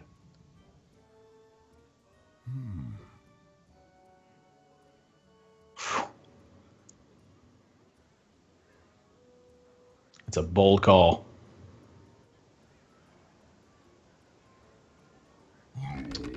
Yeah, I was about to say Phone Tap's a bold guy, but looks like he's not in this scenario. I was really wanting to see where this went. Just kind of waiting for the moment to happen. Lock Shadow. It's interesting to watch, honestly, because I look at this board state and I wonder to myself, how on earth is Lock Shadow going to really get control of this? But he's got a lot of tools to work with. I mean, the Defender of Argus, not looking too bad this turn. Does have a minor heal in hand. He's got Acidic Swamp Ooze for the Doomhammer. I think he's going to start running away with this pretty soon. Yeah, I mean, I think this is going to prompt the Doomhammer, and maybe that's something he's looking at with this Argus play. Oh, yeah, he is overloaded. That's true. Completely forgot about that. This is So- a really tough spot for phone tap. Yeah, that just makes it even more awkward. I mean, you'd love for your opponent to play Doomhammer and you ooze it, but what better than that is just your opponent not being able to play Doomhammer in the first place? I always hate when I'm sitting there with the Swamp Ooze in my hand. I'm like, play the Doomhammer already. And I'm like, nah, I gotta play this 3-2. And then they're No. that's incredible. And then the Doomhammer kills the ooze. Oh, the irony. Yeah, phone tap knows he needs to connect for 7 here, and I don't blame him. This is about his only way he's gonna end up winning this game. Well, I tell you what, Faceless is not really that insane. Yeah, that does tell Leroy, I think, a lot more. I am not willing to comment on any of Lock Shadow's deck list, honestly. I have no clue what he has in store. Will not value trade with the 2-3. It's just going to push the 1-1 into it instead.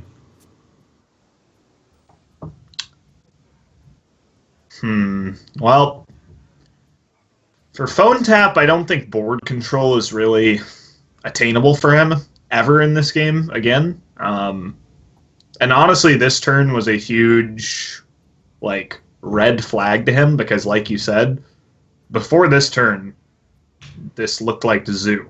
It went Dark Peddler, Imp Gang Boss, Coil, Argus.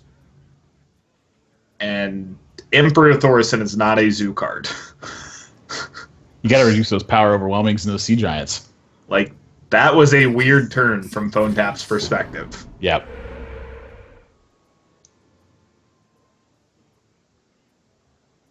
So I guess he's not trading if he's going with the Flame Juggler first.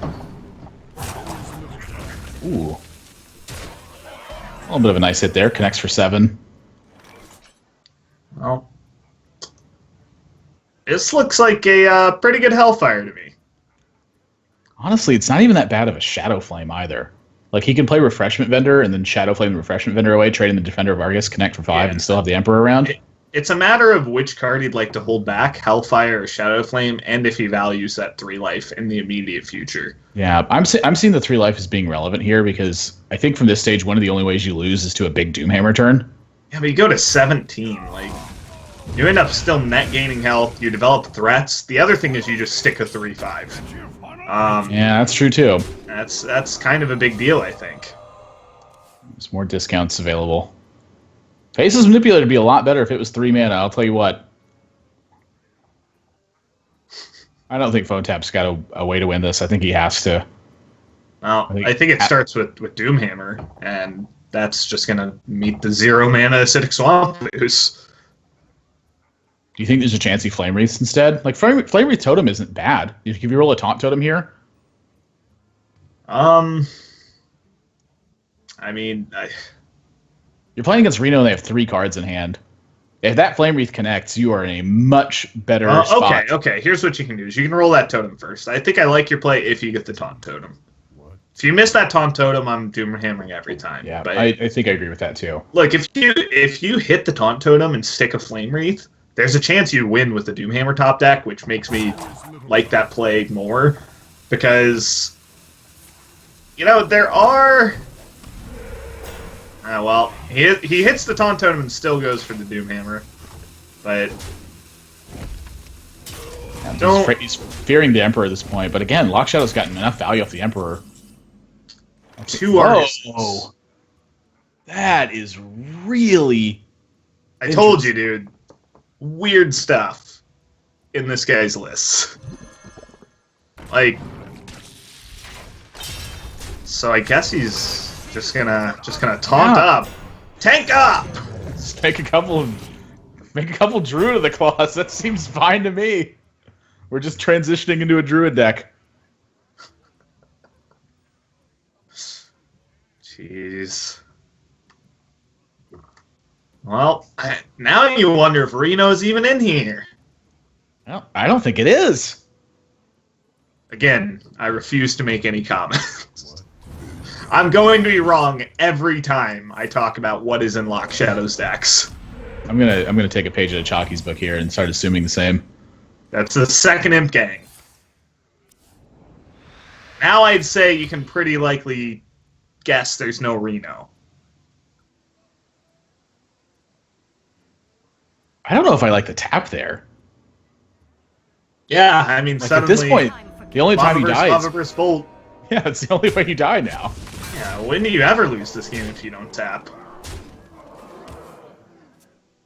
Yeah, I think I agree with you on that point. That is, I mean, just giving semantics. yourself that so slight chance to lose. Yeah, I mean that's a very very nitpicky thing, but I'll tell you what, Lock Shadow established an incredibly dominant position early on, and used his tools very effectively, and completely took over this game.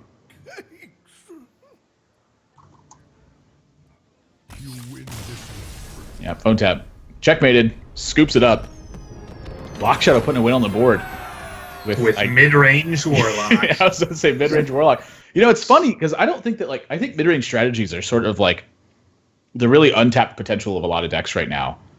With Dragon Warrior being such a prominent build, one of the things it struggles to is just like answer a couple things in a row and then start having value stuff that challenges your opponent's things and sticks to the board.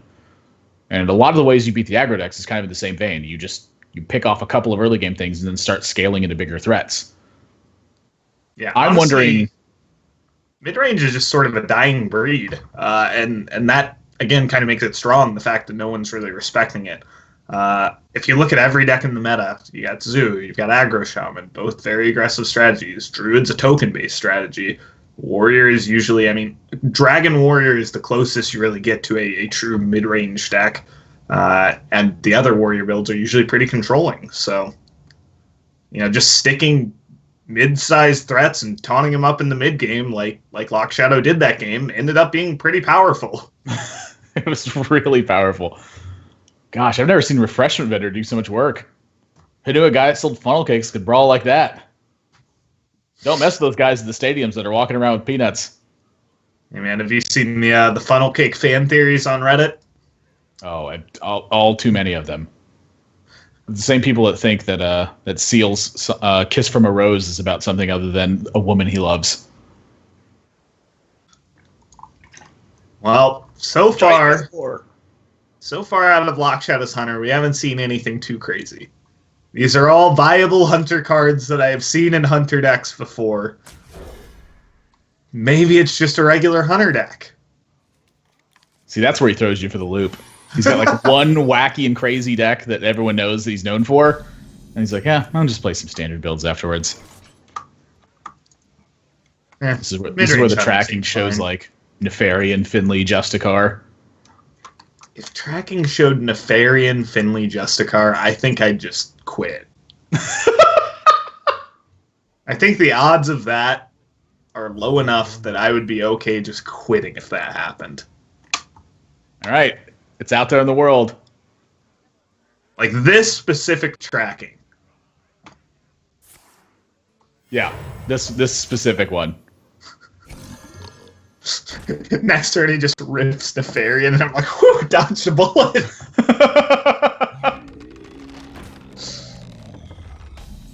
I'm going for phone tap. Huge Toad contests that about 50% of the time. Maybe. When I say about, I'm taking into account my percentages of my Huge Toad contesting it, which is closer to about 30. You know, Blizzard has never said it's truly random. I just say that about everything. Blizzard's never confirmed anything is truly random. Yeah, it just says random target. It doesn't say truly random target. Yeah, it's not like they're going to like random.org. They could just be rolling a weighted die. Like, there's just one guy whose job at Blizzard is like to keep track of all the Huge Toads and roll for them. I'm just going to make all of them hit face for the next hour. I'm picturing like the early 1900s phone boards where they had to like constantly like pull out the plugs and replug them back into the right slot to connect phones to people. And he's like, more Huge Toads are going, and he's just like plugging them into random spots. I can't keep track of them all. They're all hitting face today. I'm plugging these in and I'm taking my lunch break. Shredder's on Doomsayer right now. Just plugs it in and goes to the bathroom real quick. Yeah, everybody give us your huge toad theories. How do you think Blizzard determines the random? Is it an actual random algorithm? Probably. This isn't NASA we're talking about here. They're not using the NIST program. In terms of this game, that was not a great huge toad, Maybe the guy's on lunch break. Just set it to the most mediocre target. It's like what a big science is mediocre targets. It's not the worst, it's not the best. It's mediocre. I've unleashed the hounds to play this turn. Normally that guy looks really good, but you're playing against the deadly shot class right now. You gotta hold that bad boy back for a bit. Yeah, I don't know.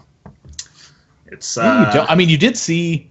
Oh gosh, I don't know. Well, there's so many things to play around, right? Because you go Feral Spirit, Ardent Squire, suddenly Houndmaster's pretty good. Suddenly Bow's pretty good. There's a lot of things to consider, but I think walking straight into Deadly Shot is kind of the absolute nightmare. It's just a matter of if you think your spot in the game is a spot where you have to do that. What is the correct mix between risk and reward? Do you need to go all in for the 7? The thing that I think about here is if you choose to play the Flame Wreath Faceless, you are consuming one of your opponent's mana too. It's pretty unlikely Lock Shadow has a 1-drop to add alongside the Deadly Shot. Yeah. So you're not losing too much when it happens, but I agree. Like, if you get Deadly Shotted here, I think there's a good chance that you can fall out of the game. Mm-hmm.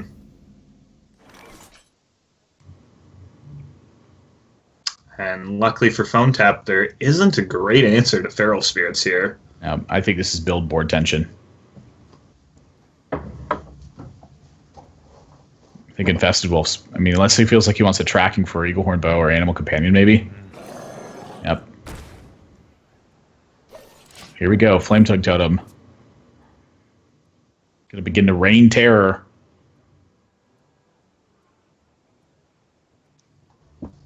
It's an interesting hand from Phone Tap. It's basically 3 burn spells. And against Hunter, it's a matchup where you're looking to end things pretty quick. You don't want to let this get to turn 8. Lose to Call of the Wild out of nowhere. So, trading into an Infested Wolf is not a good feeling. When you use a 3/1 Divine Shield, it's a little better, but it's still very inefficient to clean up these 1/1s. Yeah, it does still need to think about like second Unleash the Hounds or maybe Explosive Trap. You just saw that Houndmaster wasn't there. So if he's choosing to clear this board, he's playing around Direwolf Alpha a little bit. Maybe a top-decked Houndmaster. Like, does the damage to face there ever have more merit? Or just, maybe you get mopped up by like Quick Shot Kill Command and kind of regret your life when you don't clear the 1/1s? Yeah, I don't know. I feel like, you're super far ahead on board, but also the way things are going, putting 6 damage into 1/1s is basically exactly what Lock Shadow's hoping you do. You're basically just healing him. It makes it so that Lock Shadow can't clear off one of your taunts on board. So that's basically the merit of splitting the damage. But at the end of the day, you are a face deck. Now, the one thing I will say is Phone Tap has so much damage in his hand that I think he can still end the game before or around turn 8. So I think in the end it kind of worked out how he wants it to. The light protects me. Yeah, still at 30 and still a pretty strong looking board versus this. That is a bad draw. Phone Tap. I don't want to say that pushing face was better because I don't necessarily think that. But that draw, I think, really puts him in a bad spot. He needed to pick up another option this turn. Yeah, that's just a case of, that was the worst draw out of his 22-card deck. It's certainly not something you really account for when you're thinking of the better play. You're not thinking, does it win if I get my absolute worst-case scenario draw? you're usually thinking more along the lines of the average draw. You're thinking, okay, if I get average draws from here on out, is that going to be good enough to push for a win? Probably. And I mean, he's still found himself in a pretty great situation, I would say. Yeah, I definitely think this is good still. I mean, now the 7/7's on board, and the deadly shot is, even if it was there, it would look a lot harder to activate. Now, to be fair, Taunt Totem helped that a lot. You know, he hit the bad one on the draw. It's okay to hit the good one on the totem, right? Sure. And I think this is his best play regardless. I mean, I agree with you. Taunt Totem's helping a lot. The Taunt Totem just takes off a Divine Shield, essentially. And also, it makes it so he has to play the Horse Rider in the first place. He didn't really have another option, but you know, this essentially forces Lock Shadow's hand. He had to do exactly this turn, no matter what. Yep. Doomhammer, and here we go. Is he ever clearing here? Is my question. I mean, I feel like given the way that PhoneTap has played this game so far, that clearing is in his mind, but he's just counting his damage first. Yeah, counting your damage is the main thing here. I wouldn't mind clearing the 2/1 and maybe not the 1/1. That kind of gets you out of range of like a Beast plus Kill Command and then trade in the 2/1. And the other thing is if you take your opponent to 21, then you have lethal next turn if the 7/7 should survive. So that is kind of the critical point, is 21 instead of 23. Whereas now, doing this, you actually don't have lethal. It's only 22. Savannah Hyman, Argent Squire. The light protects me. 17, 18, 19, 20, 21, 22. Yeah, that's a big difference. Well, it's gonna get through a Flame Tongue off the top, but I was simply looking at this as, say he doesn't pick up the Flame Tongue, and Call of the Wild comes out next turn. Suddenly, that one extra health that's tucked away behind Amisha is a big deal. Yeah. A lot of damage draws in the build. But yeah, I agree with you. I think pushing that one, not pushing that extra 2 damage, ended up costing some here in terms of like the grand scheme of things. Mm-hmm. You know, at times this ends up not being the case, and as a result, can drop the game. But we'll pick it up here. Game 2 going over to PhoneTap now. So Hunter, as we mentioned, he got to win with his Warlock deck. A much different Warlock build than we see. Hunter's dropped a game now. He's got Rogue and Hunter to win with still. And PhoneTap looks like he's kind of got the classes that can really put some heat on those decks. Yeah, certainly not the matchup the Lock Shadow is looking for. But, you know, and that's making up such a large percentage of the meta. What matchups are you looking for? Quite frankly, Hunter just has not been succeeding in competitive Hearthstone. There was 0 in the top 16 of DreamHack Valencia. We saw Hunter fall earlier with Redwall versus Frozen. Of course, the Hunter wasn't the real issue in that matchup, so that's kind of misleading. But players with Hunter in their lineup have overall not been succeeding. So maybe just a fluke here from Lock Shadow. We'll have to see. Or maybe just a potential misread on the metagame of things where you expect more controlling builds of Warrior to be showing up that you can beat. Yep. Kind of hoping maybe to get the Reno Lock matchups as well. I know that Hunter can fare pretty darn well against those with some of your Savannah High main turns. Looks like game number 3 is getting underway right now between Lock Shadow and PhoneTap. Watch your back. So you stick with the Hunter or does he go with the Rogue? I want to see the Rogue build personally. Well, he's going with the Rogue build from what I can see. Yep. Nothing off the beaten path so far. Yeah. So far. Now, the Hunter deck was completely standard. Looked kind of like the build that Amnesia's been using recently with the Argent Squires, potentially Direwolves in there, and Argent Horse Riders to kind of lock up a more secure early game and get to Call of the Wild more often. Which I personally kind of like. I think that with Call of the Wild being such a large portion of where you win games, and a lot of times where you lose games just being the early game gets out of control and you don't have a way to recover, that having more stuff to do in the early game versus the decks that you expect to face a lot of times is a big benefit. it looked to me like Lock Shadow just kept Auctioneer.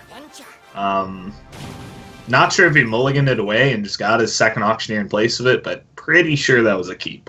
Yeah, he kept Auctioneer and the Shadow Strike here. And ended up mulliganing it into Leroy. And to me, that feels a little greedy when so much of the metagame is being composed of Dragon Warrior. Yeah. And I think you can especially just know kind of, if you've been paying attention to PhoneTap's recent games, he won the Open, I believe, with Dragon Warrior.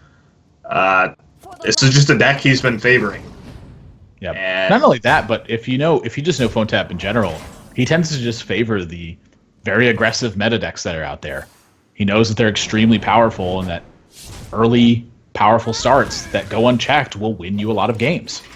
Yeah, and I just kind of look at the way Rogue wins this matchup as Shadow Striking their 2-drop, while it's better than doing nothing, is not where you want to be. And keeping a 6-drop in your opening hand, it limits the potential for you to go one of those explosive like preparation turns with Teacher or Van Cleef or even just an SI agent to get ahead on board. Whereas the way Lock Shadow chose to mulligan this game was essentially relegating himself to being behind the entire game if it was an aggressive warrior build, which it is. Not only that, but just Tomb Pillager is such an effective card. Like, I feel like Tomb Pillager is one of the staples in Rogue right now. To me, it's kind of the reason the class has a place, outside, of course, of the explosive turns. Tomb Pillager just provides you with a very reasonable sized threat that gets you value afterwards. Well, daggering up just for the show of things. Yeah, this game is going to end pretty quickly if he does not draw some heat. Yeah, I mean, basically needs to pick up a preparation to go Blood Mage double fan just to stay alive. Yeah, this is he's just not going to make it to the gadgets. It's Blood Mage into fan and hope you draw preparation.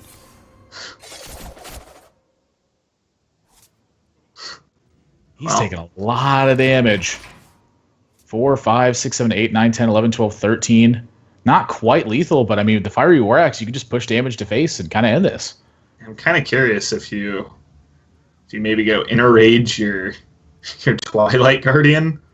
You probably trade the Finley into the Blood Mage. Like, that is a very nice trade to pick up, but there's a potential that the 1 damage is relevant.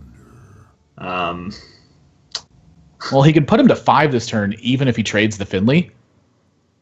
He actually put him to 4 with the ping, I believe. 4 is a really key number, because then just Axe plus ping represents the lethal. Your opponent has to play Earthen Ring Farseer just to live, and even then, you've got Blackwing Corruptor, so they're still dead over 2. I would like to see PhoneTap go for something like that. Recognize that, okay, yeah, Inner Rage hurts my guy, but it doesn't matter. I need to push the 2 damage while it's guaranteed to be able to pushable. I guess if you're going to play the Fiery War Axe this turn 2, you just ping off the Blood Mage, keep your 1/1, but... Yeah, I actually didn't. Forgot about the Mage Hero Power when I was talking about that trade, but... Yeah, I don't see a reason to... Like, have your Blood Mage. Well, now it's literally like... You have to prep, clear the board, double Earthen Ring Farseer yourself to win this game.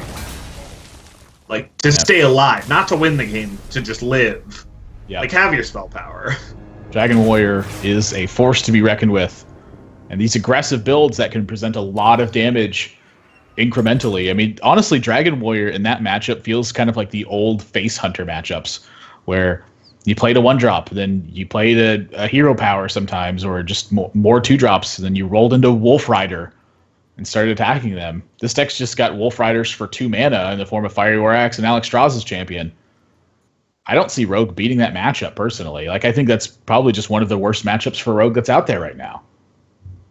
I'll kind of disagree. I mean, looking at the stats that I've seen for the matchup, it's not as terrible if you survive through that early game. When your opponent starts playing, like Draconid Crusher is not very powerful against Rogue, for example, very susceptible to sap in the same way Savannah Highmane is. So to me, it almost feels like, rather than comparing it to Aggro Hunter, I'd compare it to like Mid Hunter versus Rogue, which is a much closer matchup. where they do have to, if they draw that really aggressive opening and you don't have the answer, yeah, you'll see it go the way that game just went, where you're just dead on 6. And that's where my dislike of the Gadgetzan and Auctioneer keep started, is like, I don't even know if you're going to get to the turn where that's a playable card. So, like, to keep that in your opening hand is very ridiculous when you have no read on what kind of warrior deck it is. Yep. I'm sticking with my face center plan. I'm going to bring face warrior back.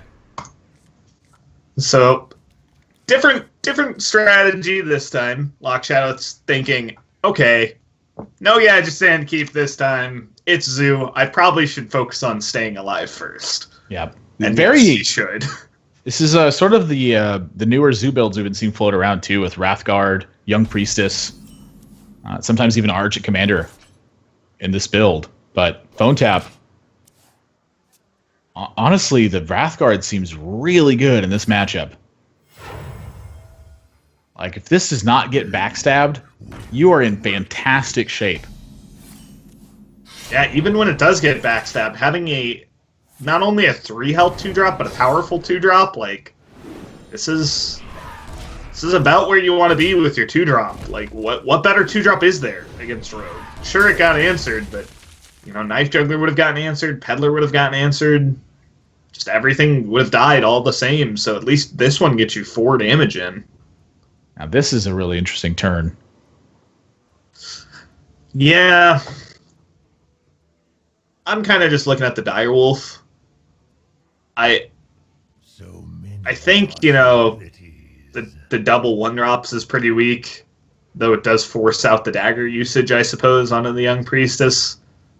And honestly, the only other option is just Life Tap, which I really dislike. I'm kind of a hater on Life Tap. If you have playable cards as Zoo, I think a lot of the time you should be playing them when you're the aggressor in the matchup.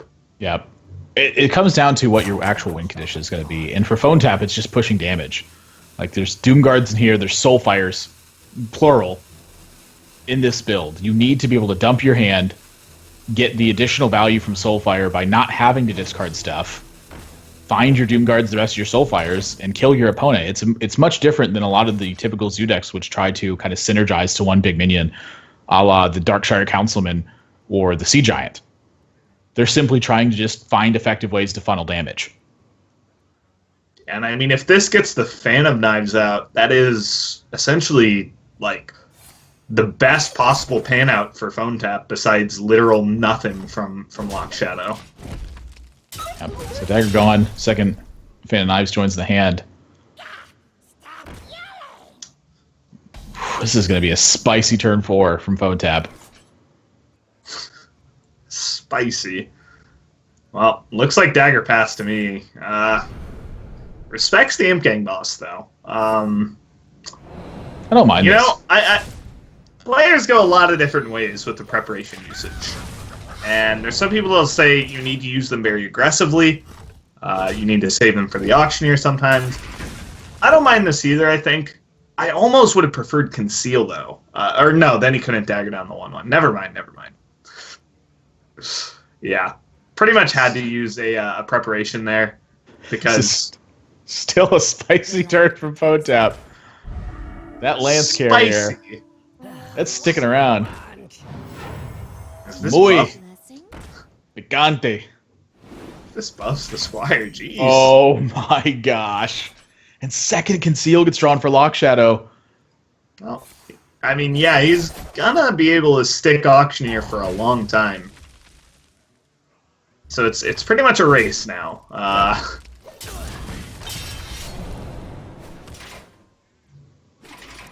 When Argent Squire becomes Flame Imp. Feels good, man. I'm a little bit surprised by the tap there. I think just plowing your hand out in Soulfire was totally fine. No. You saved Soulfire, man. You know how many 4 health creatures Rogue plays? I mean, sure, it's going to be stealth, but... Yeah, the tap makes plenty of sense to me there. Like, you're giving up your potential value that turn of using your hero power, you're floating a mana, you're soul firing face. Like, seems a little ridiculous from my point of view. I'll Soul agree this firing- panned out better, but I still don't mind it. Oh, well, sometimes your deck just gives you like the perfect thing. You just go face, right? Well, of course. What, you're trading into that 5/4? I don't know how your opponent gets 20 damage this turn. I mean, I'm playing the RG. We're going north. That's a one-way ticket. You either win there and you conquer, or you die. It's one or the other. Gosh, I love Argent Commander. I mean, I feel like Phone Tap's just going to think this through and think, oh, I can just set him to 4. I have a Soulfire. I probably don't lose then. And that's going to be the pick. Yep, this is a tough one. And again, Auctioneer is kind of. I mean, I think it has to be the play here. I just don't know what he's going to draw to get out of this. Yep, only one prep, and that is in his hand, so I don't even think he can live on board, honestly. Nope, he can't. I'm not even sure I like the Conceal, because now he can't play a 2-mana spell without the prep, whereas before he could have. So he's going to need to pick up Backstab for sure. Yeah, this is it. Has to be Backstab. And then of course he would just die to the Soulfire. So Yep.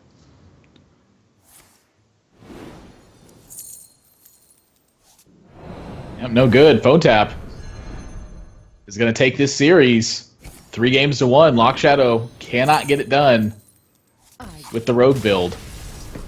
yeah, and hate to sound like a broken record, but this is exactly what we were looking at pre-match was Hunter and Rogue. Are these going to be the weakness? And in this match, yes. Yes, they were. Yeah, did not pick up a win with either of those builds. Phone Tap takes a series. He's going to be facing off in the upper bracket now. 1 win away from locking up his day 3 appearance here. He's going to have to take on Frozen in that upper bracket, which will be coming up next. Lock Shadow's not out of it. He'll be facing Redwall on the bottom side of the bracket here. So still a chance to make it to day 3, but he's going to have to put up some good wins if he's going to do it. I want to thank Geico for being the title sponsor for this event, as well as Video Game Voters Network. You can visit videogamevoters.com to check it out. CyberPower PC is giving away a CyberPower Gamer Extreme 1000. You can sign up for that and get an insurance quote over at geico.onog.gg, where there you can also enter into one of the open tournaments. The next one is taking place on July 29th. It is the 9th open out of 10 that's taking place. There's still 2 more for you to get your chance to compete in one of these feature events that has a $5,000 prize pool. And the Opens have a $1,000 prize pool as well. So if you're a U.S. resident and you're 18 or older, that's definitely a series you need to be competing in. And thanks for Razor for hopping on board as well. We're going to go to a quick break, and when we come back, our third match of the day will be getting underway. Don't go anywhere, guys. More Hearthstone right after this.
Welcome back to the One Nation of Gamers Hearthstone 2016 Circuit feature number 4. I am Nathan, that's Admirable Zamora, joined by Keaton, Chonky Gill. We just saw Lock Shadow drop the series 1 game 3, struggling to pick up wins with Hunter and Rogue in his lineup. Moves down to lower bracket where he's going to face off still for a chance to make it here. But one of these two is guaranteed a spot at day number 3. It's either going to be Frozen or Phone Tap. We've got Druid, Mage, Warlock, and Warrior for Frozen, where his Warrior has been banned. And on Phone Tap's side, the Mage, Shaman, Warlock, and Warrior, where his Warrior has been banned. So pretty identical strategies from these two, being split on the Druid and the Shaman. And what's your take on this? We haven't seen Phone Tap's Mage. We know that Frozen's is Freeze Mage. Give us a lowdown. Yeah, I mean, like you said, very similar lineups. So I think a lot's going to come down to, we might see a mirror match or two. Might see some kind of just decision-based games or just games that run away. But coming down to those classes that one player has and one player doesn't. So Frozen doesn't have Shaman. He has Druid instead. Phone Tap has Shaman and no Druid. Now, interestingly enough, when it gets to the 5th deck for Sunday's matches, both players add the deck that they're missing. So it's kind of just a little different take and like where they rank them power-wise. They're saying like, yeah, these are both in the top 5, but Frozen thinks Druid's better and Phone Tap thinks Shaman's better. Shaman was that aggro build we saw from Phone Tap, and the Druid build was kind of a more ramp-heavy, taunt-based version of the Yogg Druid that we see a lot.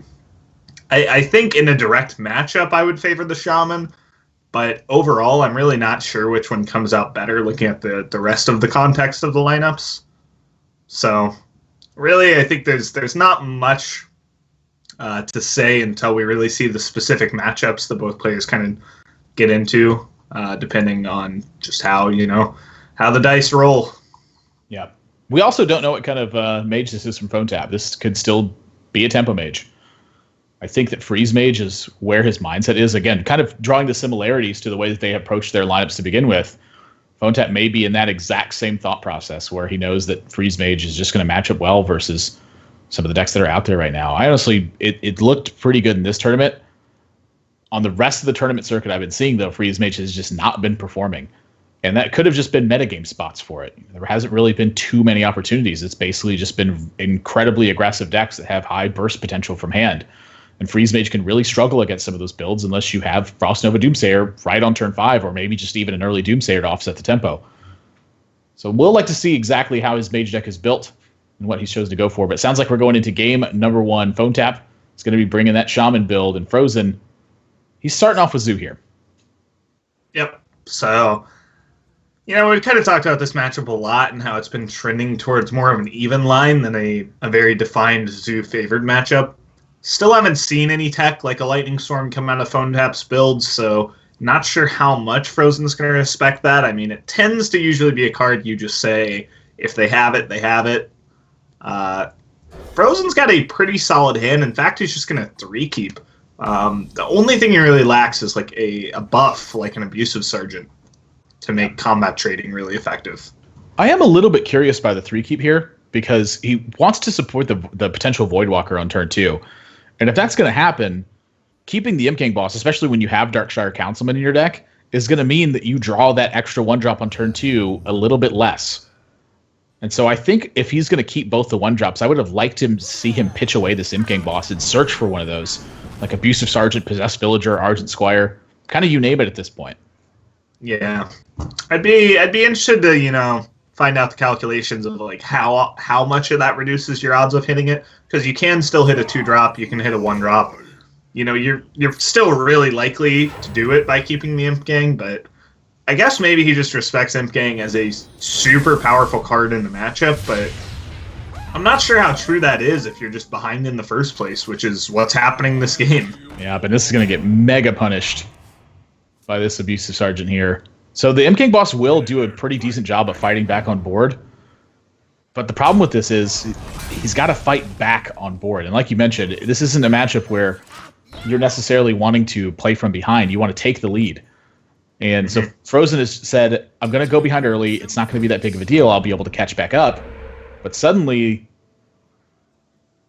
if that had been one of the awful totems for him, which I'm thinking the big three, the non-standard ones, this would have been bad. Even Taunt Totem here would have been really bad for Frozen in this spot. And so the Imp King boss is going to kind of really leverage this board position back and alongside Darkshire Councilman and the Voidwalker. But, I look at the board immediately and think to myself, is Darkshire Councilman Voidwalker trade over the Tusker Totemic ever better than actually trading over the Tunnel Trog? I don't think it is, but there's certainly some merit to that.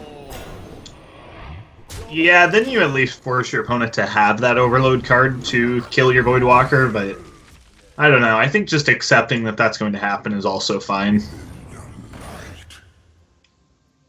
So. I will say, kind of in hindsight, regarding the Imp Gang boss thing, I think keeping the Imp Gang boss is pretty reasonable. You can see just how powerful the card was, even when he whiffed on that specific, extra 1-drop or 2-drop. Yeah. So, had he hit it, he might be in such a dominating position that he would just outright win. Yeah. It's a really good point to make. Those are some interesting pickups. I don't think Soulfire is your choice here. Really? I really don't. And, I look at this board and I think that Frozen has an opportunity to life tap here to continue to buff up that Darkshire Councilman. I mean, just play the Stone Tusk Boar. I think it's totally fine. That is what he's going to do. Yeah. I think he's going to trade, obviously, but I don't think he necessarily has to. And the Forbidden Ritual is a great spot here. This is going to enable the Sea Giant next turn, very likely. Mm-hmm. Now, my curiosity here is Frozen ever trading off the 7/7? He's at 21 life. Well, the really nice thing is occasionally your opponent makes that trade for you, and you're really happy. Whoa! If he played straight into Storm, that'd be interesting. So yeah, gonna trade out. The only reason I kind of liked not trading was I think you're gonna cash in on Sea Giant into Argus a lot. I think your opponent's not gonna trade. You get to slam a really cheap Sea Giant, and then you get to Argus it up, and then you're in really great shape. Now he's still in good shape. But obviously he doesn't just get the immediate blowout of just a free Sea Giant. Yeah. I think this is still pretty darn good, though. Here's the deal. He's done exactly what you mentioned at the beginning. So, a lot of times you just go, well, if they have Lightning Storm, there's nothing I can do about it. So why even consider the possibility? It's kind of what he's done here. Now he's going to be able to still cash in on the Defender Sea Giant. It is delayed by a turn, but I think his board looks a little bit better because of this. Yeah. I mean, looks a little bit better, but it's still not trading very effectively into Phone Tap's board. What to do? Like he's staring on the second 7/7, which obviously he was not aware that there was a second 7/7 incoming, but something you do have to consider. I think in his ideal world, the board would have been a lot weaker than a 5-mana play of Tunnel Trog, Flame Wreath Faceless, which is like the perfect 5-mana play. I mean, if you're Phone Tap, you almost never trade here. Yeah. Thought about it, but that would have been a pretty ugly trade to make.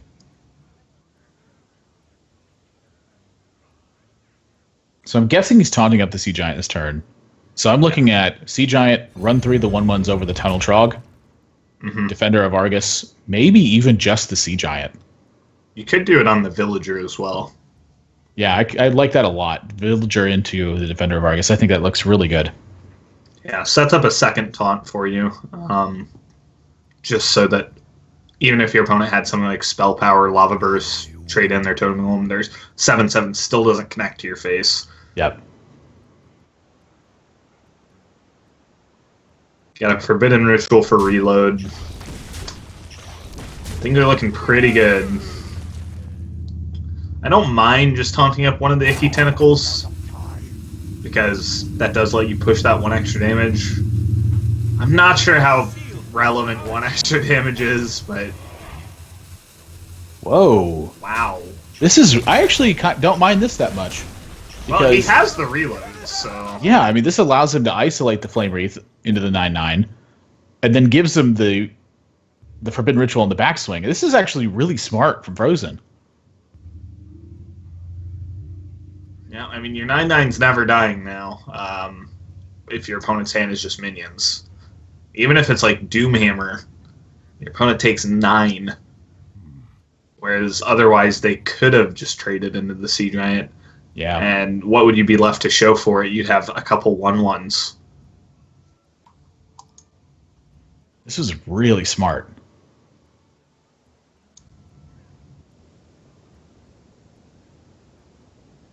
I wonder.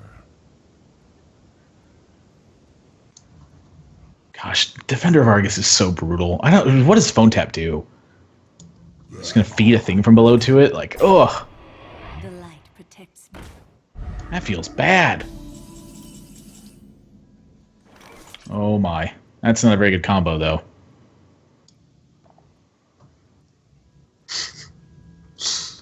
Well, I guess you start with still be tap. better. Yeah. All right. 50-50. In true Hearthstone fashion. Oh, Yeah, you Soulfire that thing. You Soulfire that Flame Wreath here. Yeah, I mean, your 9/9 isn't even contested by the board if you do that. I don't know. I think I agree with you. I like the Soulfire, I wonder. but I think he's going to go for the Isolate on the 7/7 again and just Ritual. Yeah, that's exactly what he's going for. Thought about the Argent Squire as well. I mean, I don't really see a reason to do it, but tell you what, Spell Power Storm with a Hyrule in there would be pretty good here. Yeah. Too bad there's no cards in Phone Tap's hand, Yeah. and that's not going to help.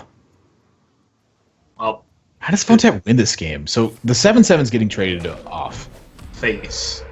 He wins Yeah, by dealing 16 points of damage. I mean, that's it. Yeah. I don't know. I'm kind of like, I was a little worried for Frozen if Phone Tap picked up a really nice draw like Lava Burst. But obviously, Force Rider is very easily going to be dealt with, and then Phone Tap's just on a draw for the rest of the game. It's going to be pretty easy to math out for Frozen to see if he needs to tap, if he doesn't need to tap. Snap Tap. Yeah. It's just going to be spit everything out onto the board. Start the race. Now, Doomhammer would change this a lot. Especially if Frozen fills the board. I wonder if there's any consideration to not fill the board for that case. That's a really good point. I mean, I would count the clock here and see if it makes a difference. You certainly count the clock now. So he could have pushed 2 extra. That'd put him at 19, and then you're left with 5. Yeah, he would need 5 more damage afterwards. That Tusker Totemic is going to seal this game up. Frozen, I think, has absolutely won at this point. At this point, I think it doesn't matter if you tap or not, really, but I don't think you need to. Yeah, this game is all Frozen. Just kind of Zoo doing Zoo stuff. 7/7s are good, but Yeah, it really goes to show the power of a Sea Giant. And you see players cutting that, going with just the raw Doomguard builds. Doomguard would have probably not won this game. And by probably, I mean it wouldn't. Doomguard was not even close to as good as Sea Giant this game now. Doomguards are probably in this build as well. But Sea Giant really just carried this game single-handedly. yeah. Had a little help from Defender of Argus, but Wow. that's They a card like you to work definitely together. Yeah. Would have known. And a Lonely Flame Juggler. Phone Tap's going to drop game number 1 to Frozen. Not too big of a surprise. Zoo is, again, I think it's pretty darn favored in this matchup. I don't think it's as close as people think it is, and I think that's why the Lightning Storms have found their way in, is to try to get it closer to that 50% mark. And Lightning Storm does have effect in other matchups too, like the mirror match for Shaman. Lightning Storm can be an incredibly critical card in that matchup. If you get everything traded off, you can recover with Lightning Storm. In the Zoo matchup, you have an out to win the game. Normally, this is just kind of the board state that I always run into when I'm playing this deck. I think it's kind of interesting. I think when both players are just really good and they have experience with their decks, I think it is kind of really Zoo favored, because I feel like from the Zoo side, there's actually just so much math to do as far as potential top decks, when to tap, when not to tap, how to sequence out your turns, like when to trade into their 7/7, when to not trade into their 7/7 and just go face. And I feel like Frozen navigated it perfectly this game and knew that, yeah, this 9/9 taunt's probably just good enough to seal it if I just trade. And he was at a life deficit of like 28 to 12, but it just didn't matter. Yeah. Just isolating it with the 9/9 taunt in play was absolutely the right play. I mean, I agree with you too. I think he played it perfectly. And honestly, the Imp King boss was like a huge factor and a big catalyst to getting those turns too, just occupying so much time and giving him so many resources to work with. Mm-hmm. I think the sacrifice of, drawing the second, or rather the turn 2 drop a little bit less often, just paid off better for him. So Shaman versus Druid, and Frozen is playing Yogg-Saron on Token Druid, but he does have those copies of Ancient War in here, and those don't always find their way into these builds.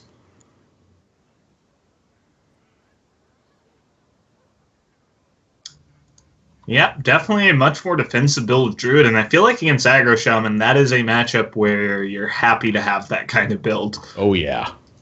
With the Token Druid, it can get to a point where, sure, you've got really explosive ways to end the game, but if you're just dead to a Doomhammer and a 7/7 on board, you can't really get to do that.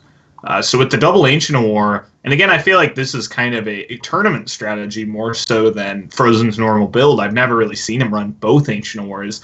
I see him put in one a lot, but the rest is kind of more aggressive focus. But in a tournament setting where you know your opposition and you know they're going to be bringing Aggro Shaman and Zoo close to about a third of the time for both decks, which is higher than the frequency you're going to hit those decks on ladder, then you can feel free to bring a much more defensive version. Yeah, that's a good point to bring up, too. The difference between the ladder play and the tournament play, where your opponent's going to have to bring at least 3 decks. You know that those decks are going to very likely include Warlock and Shaman. That's where it performs best. Honestly, I look at this board, and the swipe is looking fantastic here. This was about the best opening that I think Frozen could have had in this matchup. Oh, yeah. I mean, unless Phone Tap picks up something, and that is essentially the perfect something, as I mentioned it. Yeah, it's pretty... Oh! Yeah, the miss sucks, but it's not as crazy relevant as it seems. I think I just Wild Growth here. I kind of like the Fandral, though. It almost sort of just denies a Flame Wreath Faceless from your opponent. They might even just value killing your Fandral over that. Oh my gosh. Phone Tap, your hand. Oh, I'm Poker, this would be great. 2 pair, Doomhammers and Rockbiters. Yeah, 2 pair, beat this. Turning it. Oh, jeez. Yeah, I mean... You know what beats that, though? What beats that? Tunnel Trogs and Totem Golems. Oh, well... Rip Chalky 2016. Jeez. I've never seen that happen since that day. It's pretty hard to have Tunnel Trog, Totem Golem. Yeah, unfortunately, Phone Tap, like you said, wishes these are some different pairs. This is just miserable to look at. I mean, you probably have to Rockbiter your guy into the fin. It's miserable. I don't know how he's winning if he doesn't do that. I think Phone Tap spent all of this time. Ooh. Oh, he's actually going to save the 2/3. So I'm not sure how much I like this, but I think turns a Rockbiter into a 2/2. Yeah, but when you have a Doomhammer and Doomhammer only, a Rockbiter is pretty valuable. I was hesitant to give up the first one, let alone the second. And honestly, past that, I didn't really understand the trade into the 1/1 as well. I guess, it is a deck that plays cards like Power of the Wild and Savage Roar, but...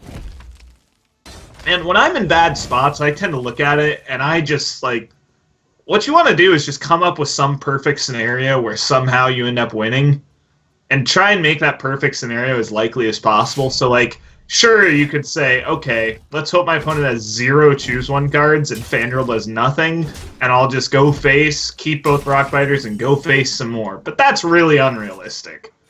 A slightly more realistic thing is, I hope he doesn't have any way to punish me for not trading. I'm going to ship this 2 damage face. This could be relevant. Second Flame Tongue gets picked up. Honestly, Frozen's hand is looking pretty bad right now. All he needs to do is climb to Onyxia, I feel like, though. Onyxia Savage-Roar ends the game on the spot. Wow, I really expect to see double Flame Tongue come out this turn, honestly. I don't know if I like the trade or the double Flame Tongue better. I think they're... Whoa. Tanks 8. I actually really like this. So this is actually pretty smart from PhoneTap here. There's no way that he's going to get bursted out of this game just yet. If Frozen ends up coming with a combination that takes apart this board, that's about the only way that PhoneTap really gets punished by this, is if he can take away the board and play something out. That's really hard to do. I mean, the Feral Sphere draw as well looks to me like enough to climb him into a favorable spot. As crazy as that sounds, as what we were looking at like 2 turns ago. Yeah, and honestly, the second Doomhammer is kind of relevant here. Like it's representing 4 extra damage eventually. Like, Onyxia is not getting played next turn. So it looks like he's going to hold back on the Flame Tongue. Would push 2 extra damage, but I'd like to see it played. I was thinking, he was going to play it. Make use of all your mana, just go, go, go. But it makes sense not to use it. And suddenly, I mean, okay, Frozen's not going to ramp to Yogg. I was about to say, is he just going to ramp and Yogg next turn? Is he in that bad of a spot all of a sudden? And I think he is. He doesn't know it yet, but 8, 9, 10, 11, 13. PhoneTap can push 13 damage this turn. You gotta be a little scared about dying on the backswing. He can press 13 damage and play the Totem Golem this turn. If he chooses to do that, and let's say Frozen has Wrath and Savage-Roar, 3, 4, 5, 6, 7, 8, 9, 10, 11, that'd only be 12 damage. Yeah. Well, if he had Swipe and Savage-Roar, it'd be lethal. Well, his 2 swipes are down at this point. He used a swipe on turn 2. Oh, true. Yeah, and he used one a couple turns ago. I think this is a push here. I think PhoneTap has recovered the board state. Well, he certainly has recovered the board state. No doubting that. This does hedge his bets against any of the damage potential being a real thing. So I think that this was superior as well. Come on, give us an Innervate. Frozen, I mean, I can't believe this. There's no swipe in this deck. PhoneTap turns it around. Wow. Well. Never underestimate the power of Doomhammer. 16 damage over 4 turns. Wise man once said, "I'd rather have 2 than 0." That was chalky. That was me. Yeah. Yeah. You're not wise. You're smart. Hey, come on, man. Smart. I'll give you smart. No scamas. Why? You gotta have a big gray beard to be wise. I'm not wise yet. I'm working on it. You see, there's gray. Like, I have this gray patch like over here, or it's on this side. I forget which side it's on. I'm getting more gray hairs, and every gray hair I get's one step closer to being an actual wizard, and that's when you become wise. Huh. You got to be old. That's just part of wise. And you're not old. I said I wasn't wise. Not yet. I need the full gray. Yeah.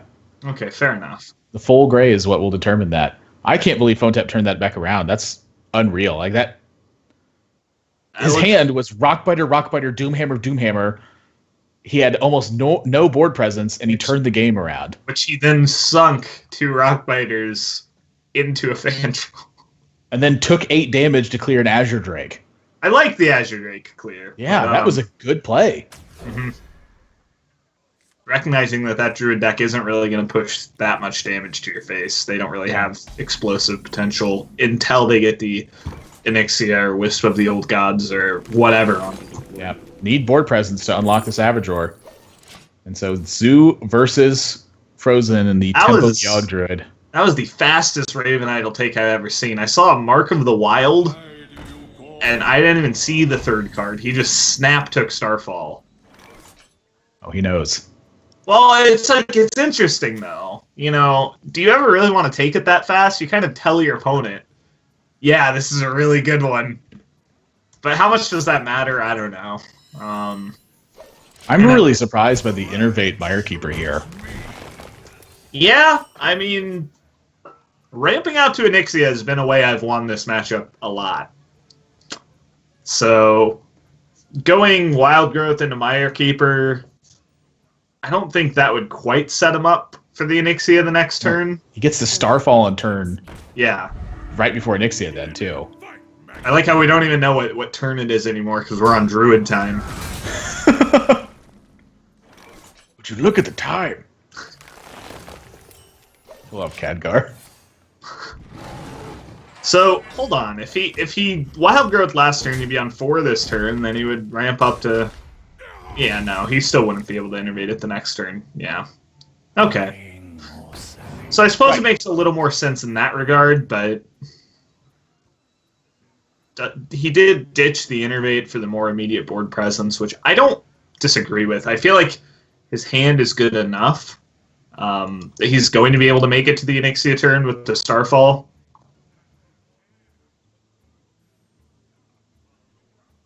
Yeah, I mean, he's still going to get there. And the second Raven Idol pickup gives him a little bit more potential. And honestly, the big thing here is that he's still at 29 when all this is happening. So he's going to drop down a little bit this turn. I don't think this is a Starfall turn, but it's definitely a Violet Teacher turn. Yeah. That was an incredible draw. And from Frozen's point of view, hopefully this softens the board up enough that Starfall is really good next turn. And, well, another snap pick. Sometimes. I saw an Astral Communion in there. That's not the pick. Force of Nature was the other one. So, yep. Grabs an Innervate, and Onyxia is on the menu.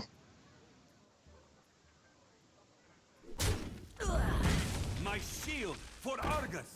You got to take care of the Violet Teacher, and this is going to be devastating for Phone Tap. Yeah, this is... He's thinking about it, but yeah, this is a snap Onyxia, in my opinion. I mean, even when your 8-8 gets cleared, all those 1-1 stick around, you Starfall to clean up next turn. This is a turn 5 Onyxia. This is No joke. bad for Phone Tap. And, like, what's your response to this as Zoo? It's so sad, because you know your opponent is playing, first of all, Swipe that punishes you for not trading. They've got Power of the Wild. They've got Savage Roar. Sometimes they have Soul of the Forest. Sometimes they have Wisp of the Old Gods. But, like, if you trade, how do you win? You don't. It's a lose-lose.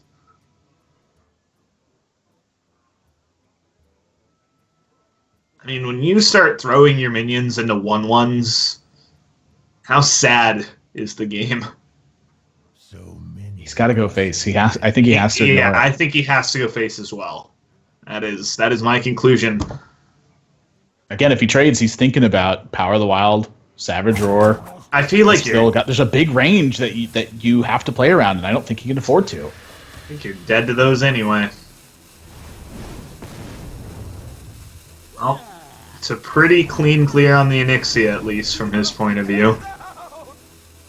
And yeah, he is going to hedge, but it's not really going to help too much against Starfall. I remember when this card used to hit face. The good old days.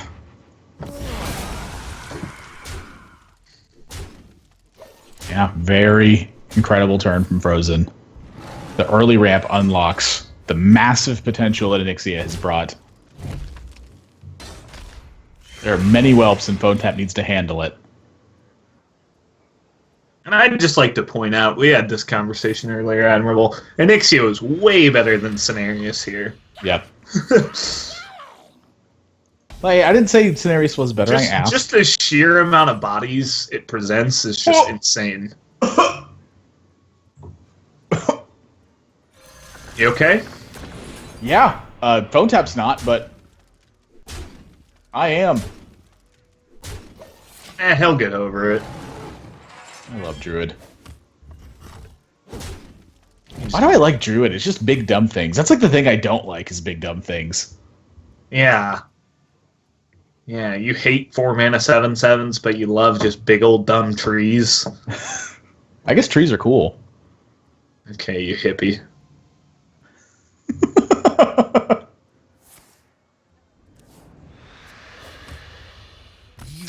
Well, that's not going to do it. Phone Tap cannot recover from the explosive start from Frozen and takes a 2-1 lead in this series. Just Freeze Mage left to win with, and Phone Tap still has Zoo in the lineup.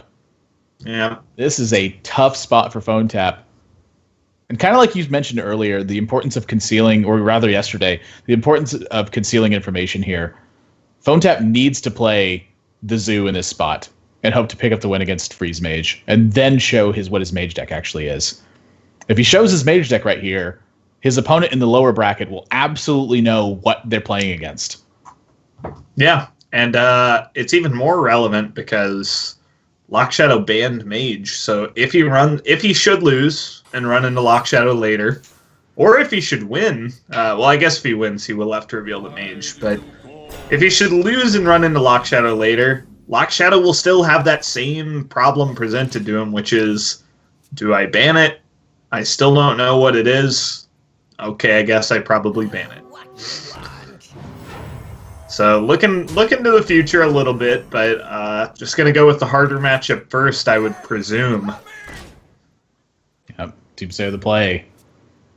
Are you brave enough to Dark Peddler here? Yes. Well, here we go. Needs to pick up 3 damage to handle it. Does not. Tell you what, Leopardome's not an awful card against Freeze Mage. It's not. Just hold it. When they go into a turn where they're going to play Blizzard. That can just kill them occasionally if you can push hard enough. Now, I don't think he's going to be able to push hard enough. Yeah, this is... When a Doomsayer goes off, zoos all around the world cry. And Frozen has had just wonderful turns post Doomsayer. Last time he had Novice Engineer, Loot Hoarder available to him, and ended up picking up Emperor Thorson. This time he's got Loot Hoarder, Coin, Loot Hoarder. And Phone Tap says, you know what? I'm just going to have to play this Leper Gnome. Yeah. I mean, at this point... Really bad news for Frozen. I'm sorry for Phone Tap. Froze Tap and Phones in. Phones in.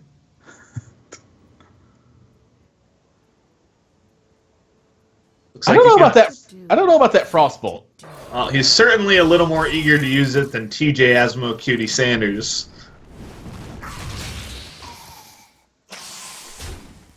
I'm pretty surprised by that. It's mana efficient. Doomguard is oh! The worst two. That's not what you want to see. I wonder if this is just another Doomsayer. I think Doomsayer Ice Lance is totally fine here. I don't even think you have to Ice Lance, honestly. I think you could just Doomsayer. Oh, no, you Ice Lance for sure. What I'm saying is I don't think he has to. Like, I am Ice Lancing here, but...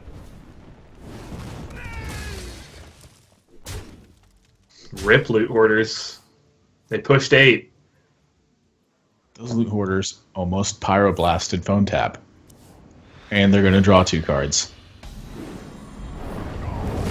Nah. Doesn't buff your Tunnel Trog. I probably wouldn't play it.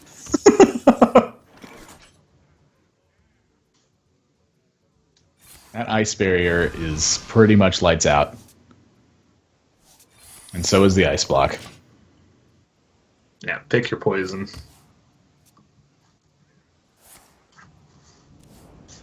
Doomsayer is once again being the absolute critical card in the matchup. And Phone Tap just going to try to reload, and this is going to get stuffed every single time. I'm not buffing the one that gets pinged off, that's for sure. Yeah, me neither. I don't quite understand this. Again, I think it's largely irrelevant here. I don't see Phone Tap ever winning this game. But do you ping it off just to show your opponent just how folly this game is? Nice buff, idiot. Wow, aggressive. I kind of like the Khadgar one. That was folly. Greetings, fellow seeker of truth. You got to put a little bit more oomph in it. Or Jaina's.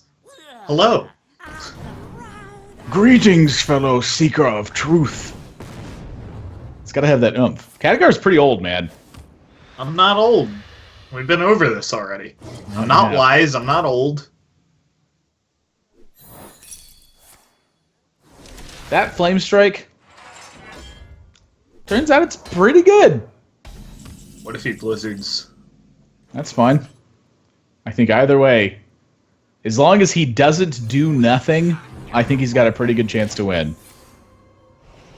Yeah, if he does nothing, he gets block popped. Expert analysis. I remember when TJ would always do that in the cast. He'd be like, "Well, if he does absolutely nothing, that's just game." If there's an earthquake right under Frozen right now and his internet disconnects, he could lose.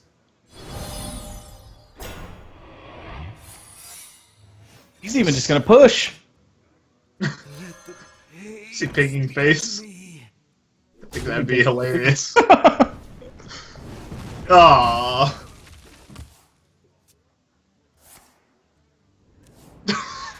It's like the worst draws in the deck. You know, Phone Tap isn't dead next turn, but he's dead in this game. Phone Tap going to drop this series. Frozen guarantees himself that day 3 playoff spot now, taking this series 3-1. Freeze Mage has been performing extremely well for him so far, but he's gotten 2 Zoo matchups out of it as well, and that's kind of the dynamite one. That is the matchup I think you're looking for right now with Freeze Mage. I mean, everything went right for Frozen in the way matchups lined up. I think his lineup did a really nice job of targeting aggressive decks, and he was able to pretty much just farm them in these first 2 matches. Easy 2-0 for him, honestly. I mean, the first match you could say was a little close, but at the end of the day, it did still come down to Zoo versus Freeze as Game 5, which certainly was a very favorable position for him. But yeah, definitely nailed the Freeze Mage pick in this group stage, I would say. We'll have to see if it performs for him as well tomorrow in the top 4, but for Phone Tap, he's going to drop in the loser's bracket and have to win one more to seal a ticket to tomorrow. Yep, he'll be playing the winner of Lock Shadow versus Redwall, which is our next match coming up. Before we go to a quick break, I want to thank Geico for being the title sponsor for this event. If you insure anything at all in your life, you have a good chance to save some money with Geico. Head over to geico.onog.gg where you can get a free Geico quote. You can also enter to win a CyberPower Gamer Extreme 1000 PC, and you can also sign up for the next Open that's taking place. Maybe earn your chance to compete in one of these feature events with a $5,000 prize pool. The next Open is on July 29th, so make sure you head over to the website and sign up. It is only open to U.S. residents, and you have to be 18 or older. But if you meet that criteria, this is one of the best open circuits that's out there right now. Also, thanks to Video Game Voters Network, just an organization encouraging people to vote in 2016. You can head over to videogamevoters.com and check out their website. They also host giveaways and contests and things like that. And also thanks to Razer for hopping on board. A quick break is coming up, but right after that, we have another Hearthstone match between Lock Shadow and Redwall. 2 more to go. We'll be right back after this.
Welcome back to the One Nation of Gamers Circuit 2016 Hearthstone feature number 4. I am Nathan Nats Admirable Zamora, joined by Keaton Chalky Gill.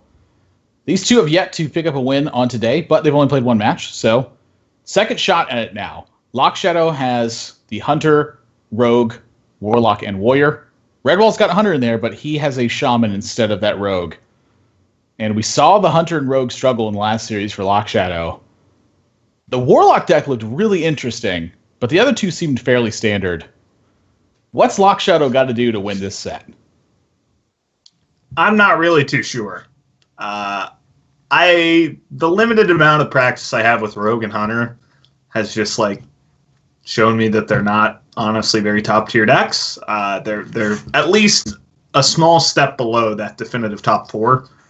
So it's definitely a bold call to bring 2 of them in your initial 4 decks. I can see Hunter as a top 5 bring. I'm not surprised to see 3 people bring Hunter this weekend, but bringing Hunter and Rogue was a bit of a shock to me. I think he might have a little bit of a better shot in this match because Redwall had slightly less aggressive decks than PhoneTap did. He's got the mid-range Hunter in there too, so maybe that's honestly a point that Lock Shadow can pick on, is just the fact that Redwall also brought Hunter. Seems like his matchups aren't too bad against that. Rogue's going to fare decently. But other than that, Redwall's other 3 decks are exactly what he lost to against PhoneTap, which is Shaman, Warlock, and Warrior. Yeah. And now he's going to need to get some better draws with his decks, maybe make a bit different mulligan decisions this time. I think he mulliganed a little greedy with Rogue last time and got a little punished, but certainly kind of shows why those aggressive decks are the meta right now. Yeah, so the one thing he's got going for him, I think, here that he didn't have versus PhoneTap is that he doesn't have to ban off the Mage. And that was the Mage threat against the Hunter against the Warlock and the Rogue, I think is massive right now. Yeah. And I don't know, do we have the ban already in? Bans are not in just yet. We're looking at... I gotta think it's a Shaman ban. He's bringing some mid-range Warlock deck, mid-range Hunter, and Rogue. I gotta believe you come in with a Shaman ban in mind with those decks. And the fact that PhoneTap had Mage threw that off, and he was well, I guess I have to ban Mage instead. Yeah. So and Lock Shadow does ban out the Shaman from Redwall, and Redwall bans out Lock Shadow's Hunter from the set. That's interesting. Now, he did get to see that Warlock deck is not Zoo. And I feel like we talked about earlier, Redwall came in with the Zoo ban in mind with Camel Hunter. So knowing it's not Zoo, he gets to leave that Warlock deck up. That's kind of where this information battle comes in these elongated tournaments where you gain information as the tournament goes on. So that's kind of interesting, though, how he landed on the Hunter as the ban. I think I would have honestly just preferred. I guess he's looking to target Warrior. Redwall has made a statement in both of these games. He hasn't been Warrior. A lot of players would consider Warrior to be the best deck, best class in the game right now. And a big issue with not banning it is you can make your lineup beat a Warrior deck, but can you make your lineup beat all the Warrior decks? Lock Shadow hasn't had to show his Warrior deck. This could be... I could list off at least 5 Warrior archetypes right now that he could be playing. There's Control Warrior, there's Cthulhu Warrior, there's Dragon Warrior, there's now a Worgen OTK Warrior, there's Pirate Warrior. There's so many Warriors. How do you, how do you feel okay with leaving that up? Because you don't even know what it is.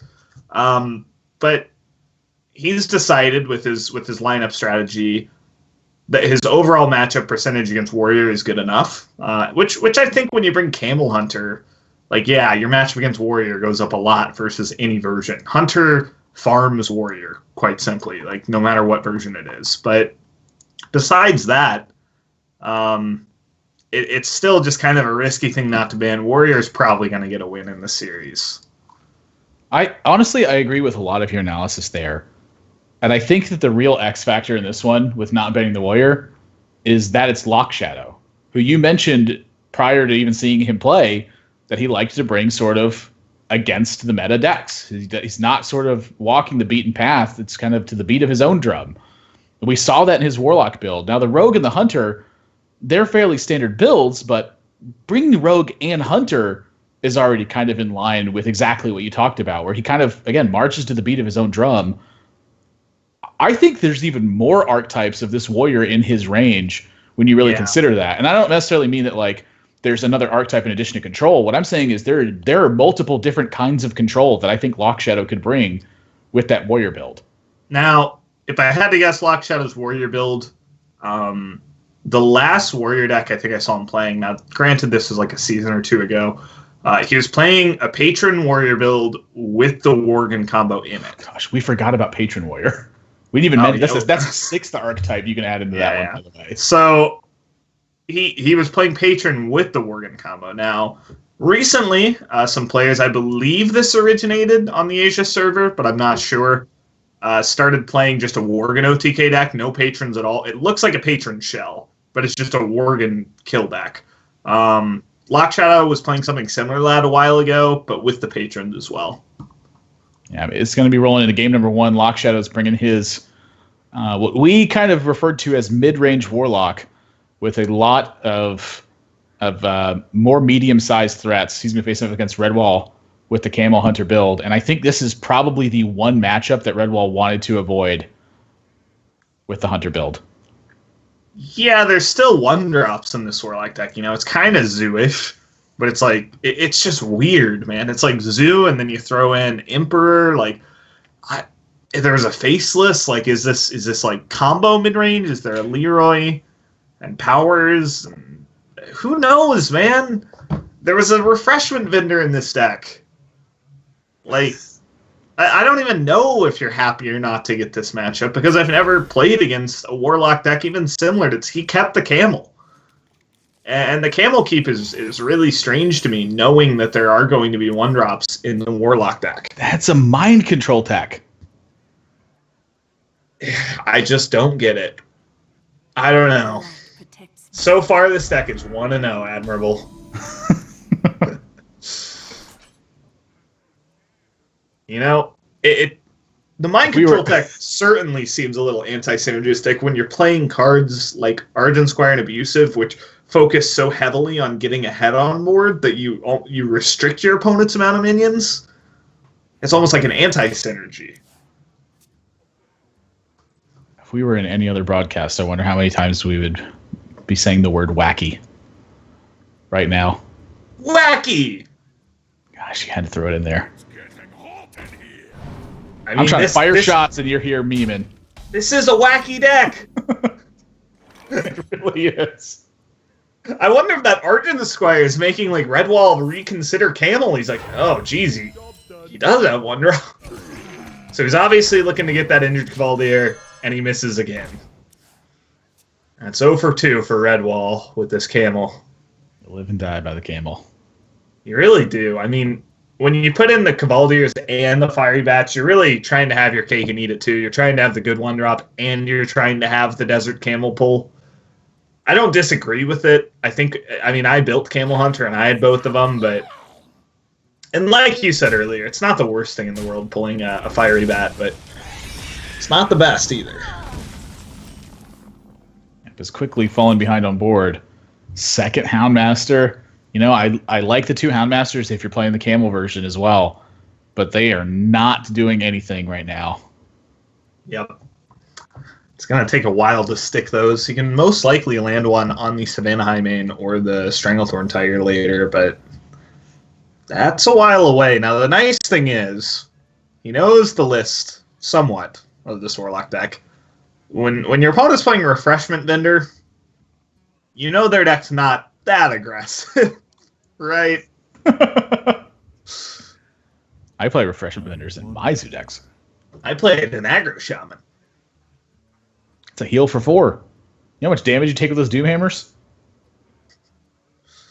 If that card connects twice, it's net 2 damage.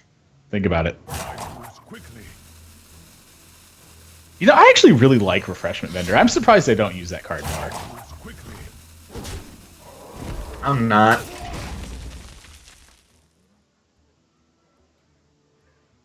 Sylvanas PO is pretty good in this matchup. Wow, he's just going in. Makes sense. I Ain't no funnel cakes here. You are the aggressor here. That is just a fact. But he is feeding the mind control tech to the bow, essentially. Something's got to give to it. Honestly, Lock Shadow's next turn is looking really, really bare right now. Yeah, that's why I was a little surprised to see him go so all in, but, you know, woo! Whew! Sometimes you rip the best one. It's getting hot in here indeed. Not because of that Flame Juggler, but that Defender of Argus. He's just getting beat up. I don't know how Redwall wins this. This is a really tough couple of turns for him. Yeah, he looks a little too behind, honestly. Yeah, I mean, this is the kind of the desperation that's speaking to it. He can't even play the Stranglethorn Tiger here. He has to get 2 threats on board.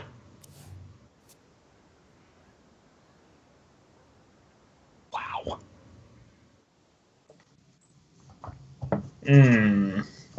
That's got to be one of the better draws in the deck right now.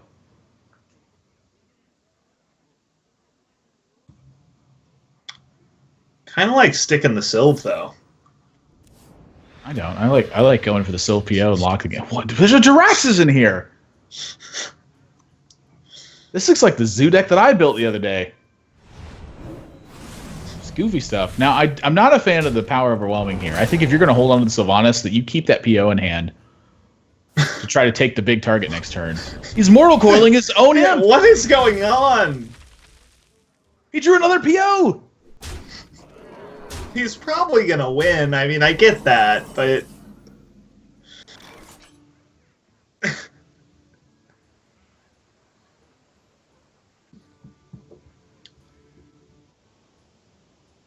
can we just call this Wacky Lock? I'm sticking with mid-range lock. I just like the name. Whack Lock. I can't think of any other ways to put wacky into the word warlock.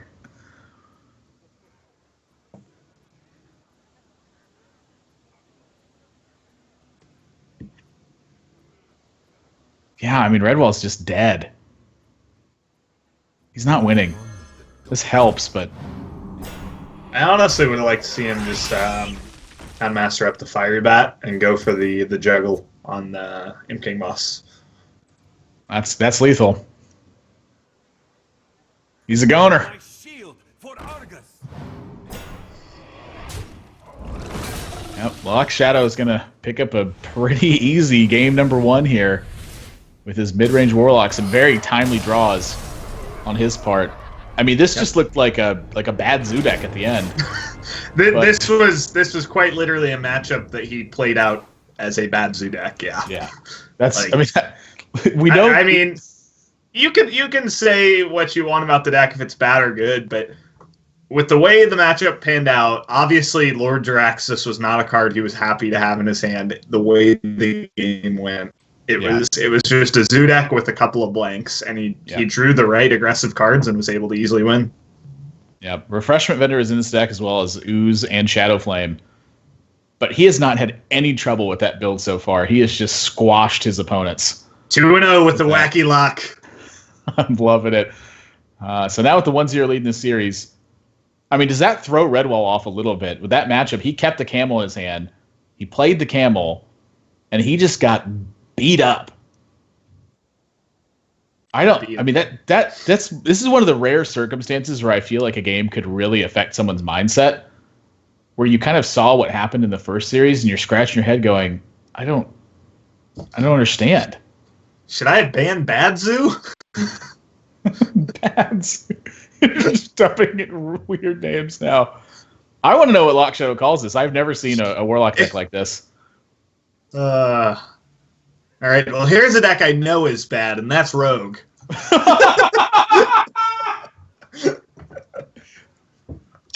We've all seen the spreadsheet.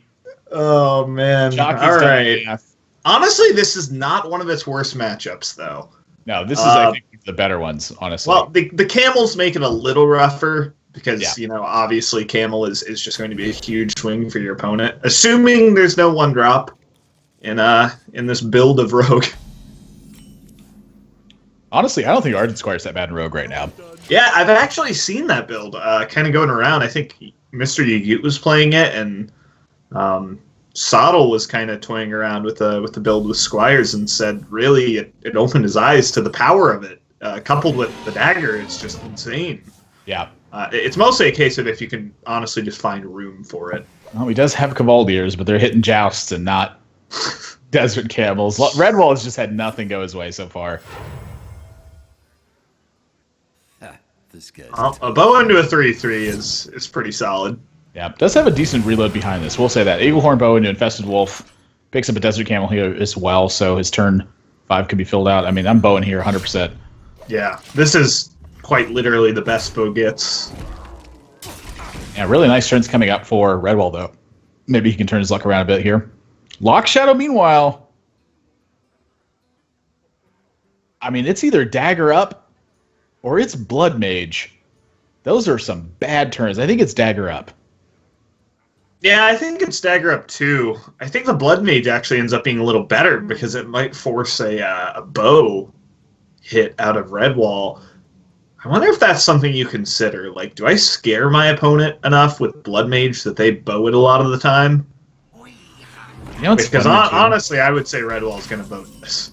I think the longer Lock Shadow thinks about it, the more likely it is that Redwall bows it too. Because he looks at this and goes, wait a minute. He's got some sort of plan in mind with the Blood Mage here. Is not going to respect the Blood Mage and pans out much in his favor at this point. Yeah. Lock Shadow going to take this opportunity to just get stuff on board and start attacking in his own. Now, it's still annoying, though. Like, he's probably eventually going to sink some damage into Blood Mage.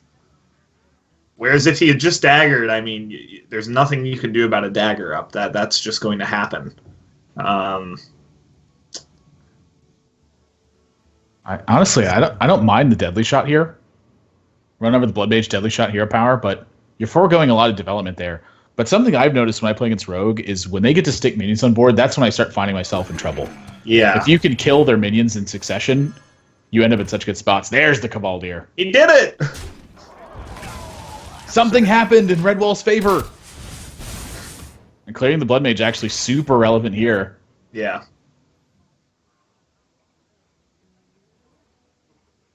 Yeah, this is a rare time that Dark Iron Skulker is looking at 3 minions, and it's just not very good. Yeah, it's pretty rough stuff here. Maybe it's just Azure Drake and trade. Well, I'm thinking if he wants to go for full value in terms of defensive board measures, that the Tomb Pillager can knock out the Infested Wolf, you can Fan of Knives and Eviscerate. But I think that building board tension is going to be a stronger play here, except for when your opponent has the exact cards they need to take care of your board state and develop behind it. So looking at Huffer. I guess it's either Deadly Shot or Kill Command. I mean, you favor the Deadly Shot to save the Kill Command's damage, but Deadly Shot's also incredibly powerful against Gadgets and Coin Conceal. Yep. I do like trading the Huffer off here. So he's going to go you with save neither both. of them. I kind of like that too. I kind of like this too. I think the bow has gotten pretty much all the reasonable value you need this game. I think I liked hitting Huffer to face and Kill Commanding. You know, it buys you a 4/2 body on board, which, yeah, when they have the backstab, that's not very good, but I don't know. It makes this play significantly weaker out of Lock Shadow because he also needs to couple it with a backstab to just not be taking tremendous amounts of damage. Well, all right. Would have had the backstab. But the Deadly Shot keep, I certainly agree with, and that's going to pan out really well for him. Yeah, and now it's a matter of Houndmaster Deadly Shot or Desert Camel Deadly Shot. Both very good. I think I like the Camel more.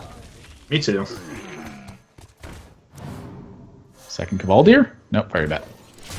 Which is 5. I mean, this is a lot of damage coming in here, too. Either way, preserving the kill command, I think, was a really strong point here for Redwall still. You and I seem to be on disagreement on that. But Well, okay, so if you use the kill command, I mean, you keep the Huffer, which means barring a backstab, the Huffer would still be pushing, which is a huge deal. But let's say it gets backstabbed. Yeah, you're down a kill command, but your opponent's also just, I think they're at 14 right now, and you just don't have a kill command in your hand. That's kind of the difference. And your Cavalde would be a little healthier because he wouldn't have been able to backstab it. Kind of semantics, but can definitely matter in the long run. Those plays. Redwall went with the safer of the options, which was playing around backstab. Pay attention, class. Lock Shadow's in a heap of trouble. I am ready to learn. This is 14 damage next turn. Oh, the irony. Oh, man. Yeah. That being said, I don't really think he can lose. I mean, I think here you can just Houndmaster Hero Power, go face. And what does Lock Shadow actually turn the game around with? Like we're talking like Prep Sap Cold Blood Leroy is still not lethal. Well, if that's the case, then you're pretty golden.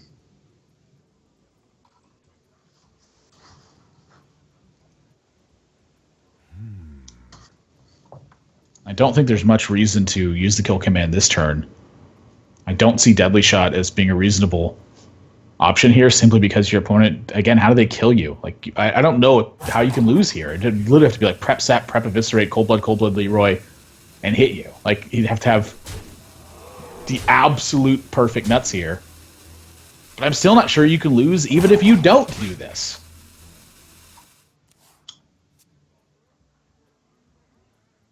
Yep. Well, that's just going to be game. Rogue losing. Shocker. I'm in disbelief. You can tell that Chalky's a really big fan of Rogue at the moment. So many options. Thinks It's it's a got some wonderful okay build. matchups, but I'm definitely not a fan of it in Conquest, I don't think. I feel like you run into those bad matchups all too often when you can't guarantee what you're queuing it into.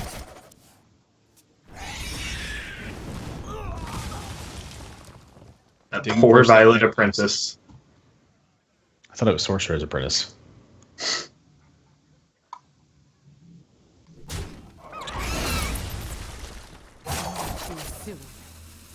Well, no heal available. So Lock Shadow cannot win this game. Just too much damage from Redwall. Not enough answers from Lock Shadow. That Deadly Shot locked the game up on the turn that Auctioneer came out. Mm-hmm. So, easy second game for Redwall in that one. And I have to see where they go with afterwards now. Man, I don't know about this Rogue build, honestly. It has not been pulling weight so far. And nor did it really yesterday. I mean, we saw Prophecy take 2 games, but he played against Druid both the times. I think Druid is one of the better matchups for Rogue at the moment. I think possibly the best matchup for it right now. Yeah, I mean, it just feels like that Druid deck doesn't really have much going for it against Rogue. There's no way to clear Stealth Auctioneers. A lot of its power is in creating 1/1 tokens, which Rogue has pretty easy ways to answer. It doesn't create much pressure without a board, which is something Rogue's one major strength is in clearing boards, especially very weak boards of 1 health minions. Yep. It's also pretty good at clearing the 4 and 5 health ones, but when it comes to 3, it seems to be the tough spot. Lock Shadow is looks like what could be a Patron Warrior build. We saw Inner Rage in his opening hand get pitched away. He's drawn an Armor Smith. He has Whirlwind in hand. And that's a Wild Pyromancer. And to me, that says, I am Grim Patron. My only question is if it's Grim Patron combo. Yeah, I mean, is this going to have Worgens in here ever? Worgen, but... Yeah. Double Flame Opener for Redwall. Is this the best turn 1 in the game? With just 2 cards? Well, it dies to Cleave. Oh no! Not Cleave! I don't know what the best turn one in the game. That's what you're asking. Like With two against, cards. we're talking like against a metagame. Okay. I don't know. It's like if you pick Cleave as one of your opens and your opponent chose Wild Growth Innervate, that Cleave is in a bad spot.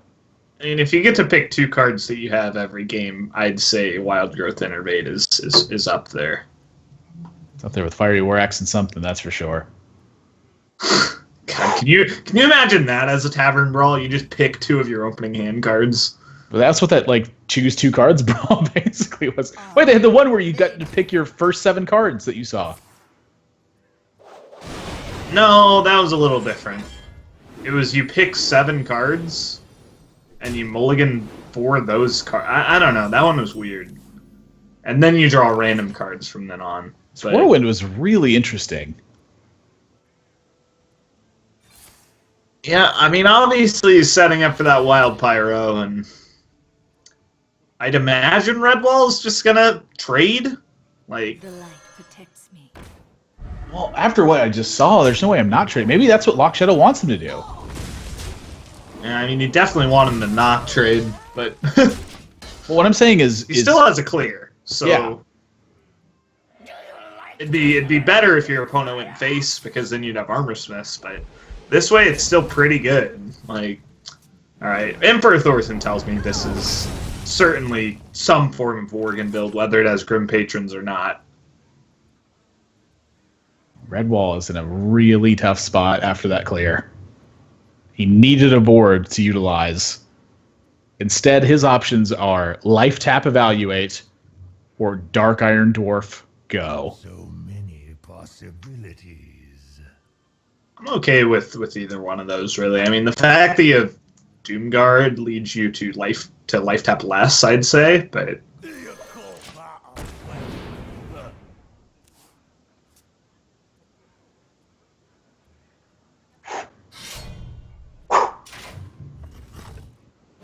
I like the action sounds.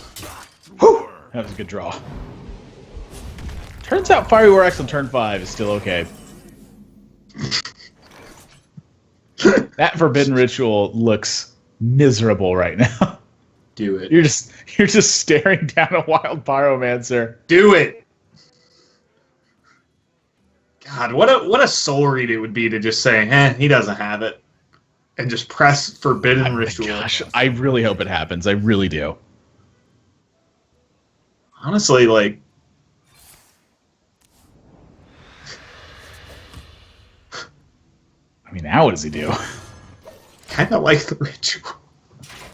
I think I do too, actually. I think the ritual was actually good. I mean, at the very worst, the Wild Pyromancer is killing itself. Yeah, exactly. I mean, this way you're like relegating yourself to defeat, I think. You're just saying, all right, axe my guy. Dang. Well, that's not a very strong play. Oh. Well, I mean, 2 executes. That's the worst draw in Lock Shadow's deck right now, I think. Yeah, this is not locked up, surprisingly. Crawling Berserker, connect for 5 and execute. Do you ever go... I wonder if you ever go double face there and execute. That's exactly what I'm wondering too. Like, it sets up lethal, whereas this doesn't. I mean, now it's got to be ritual for 7. Well, you can't execute your own minion, yeah.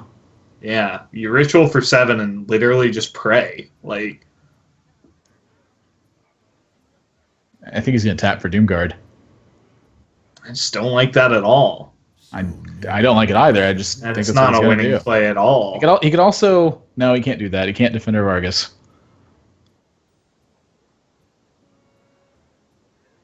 I'm just saying what we've seen here from Redwall so far is like... I mean, look. If your opponent has a whirlwind effect, they have literal lethal. Like, it's lethal no matter what you do. So why would you ever tap here? If your opponent has a spell, they go face with Pyro, they play the spell, and the whirlwind buffs the frothing so that they win. yeah. Like, you should every time go for that ritual for 7. I feel like Redwall didn't really put himself in that game enough. I think he just kind of relegated himself to defeat and thought, I'm just dead. I don't know. I think I liked the ritual on turn 5. That was like his best as chance to well. win. I mean, like, look again. If let's say Lock Shadow did have a spell there, Mhm. the worst that happens is you get connected for 3. If they have Frothing Berserker, they play it and they play a spell and your board gets whirlwinded away. That's like the worst case scenario. The best way case he did it- scenario is your opponent doesn't have a spell, and suddenly you can take the board. The only way I really like him tapping in those situations is if maybe his deck has Mortal Coil. So you can always be searching for like Dark Peddler into Coil, but that has to be, the odds of that are less likely than your opponent simply not having a Whirlwind or a spell, which is where the difference comes in. So Lock Shadow just has to win with Rogue. He's facing down the bot lane duo on turn 1. The attack and the support. So the 80's been picked off. Yeah, great job supporting Voidwalker. Jeez. Here comes the jungler. Who knows what he's gonna bring? He started to tax the lane. I mean, it's Possessed Villager here. Wow, that is bold. What? Redwall is looking for the big guns here.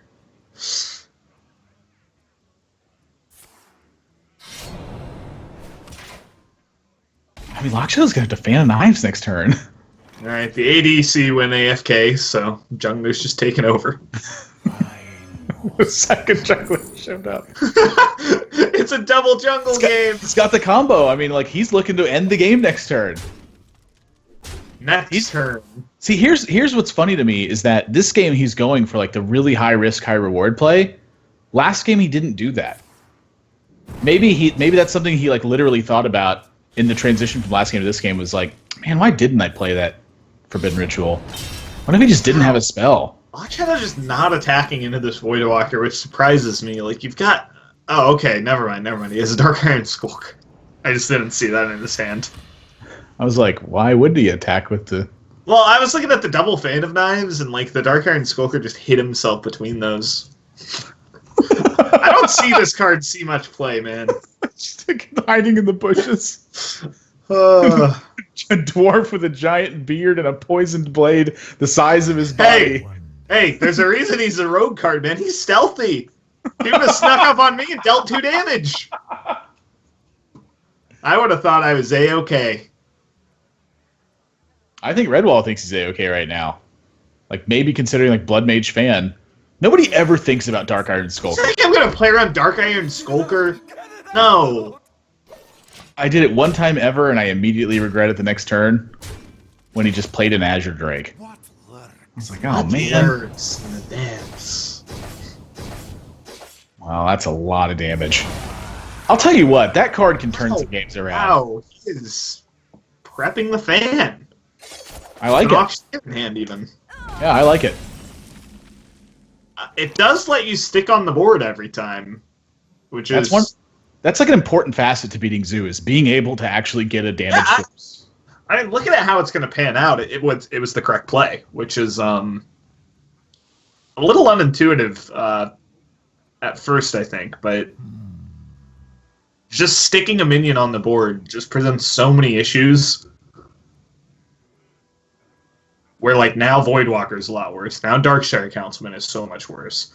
The Abusives have no targets. Like, it makes all the Zoo cards so much worse that you shouldn't worry too much about the extra cards off Gadgetson.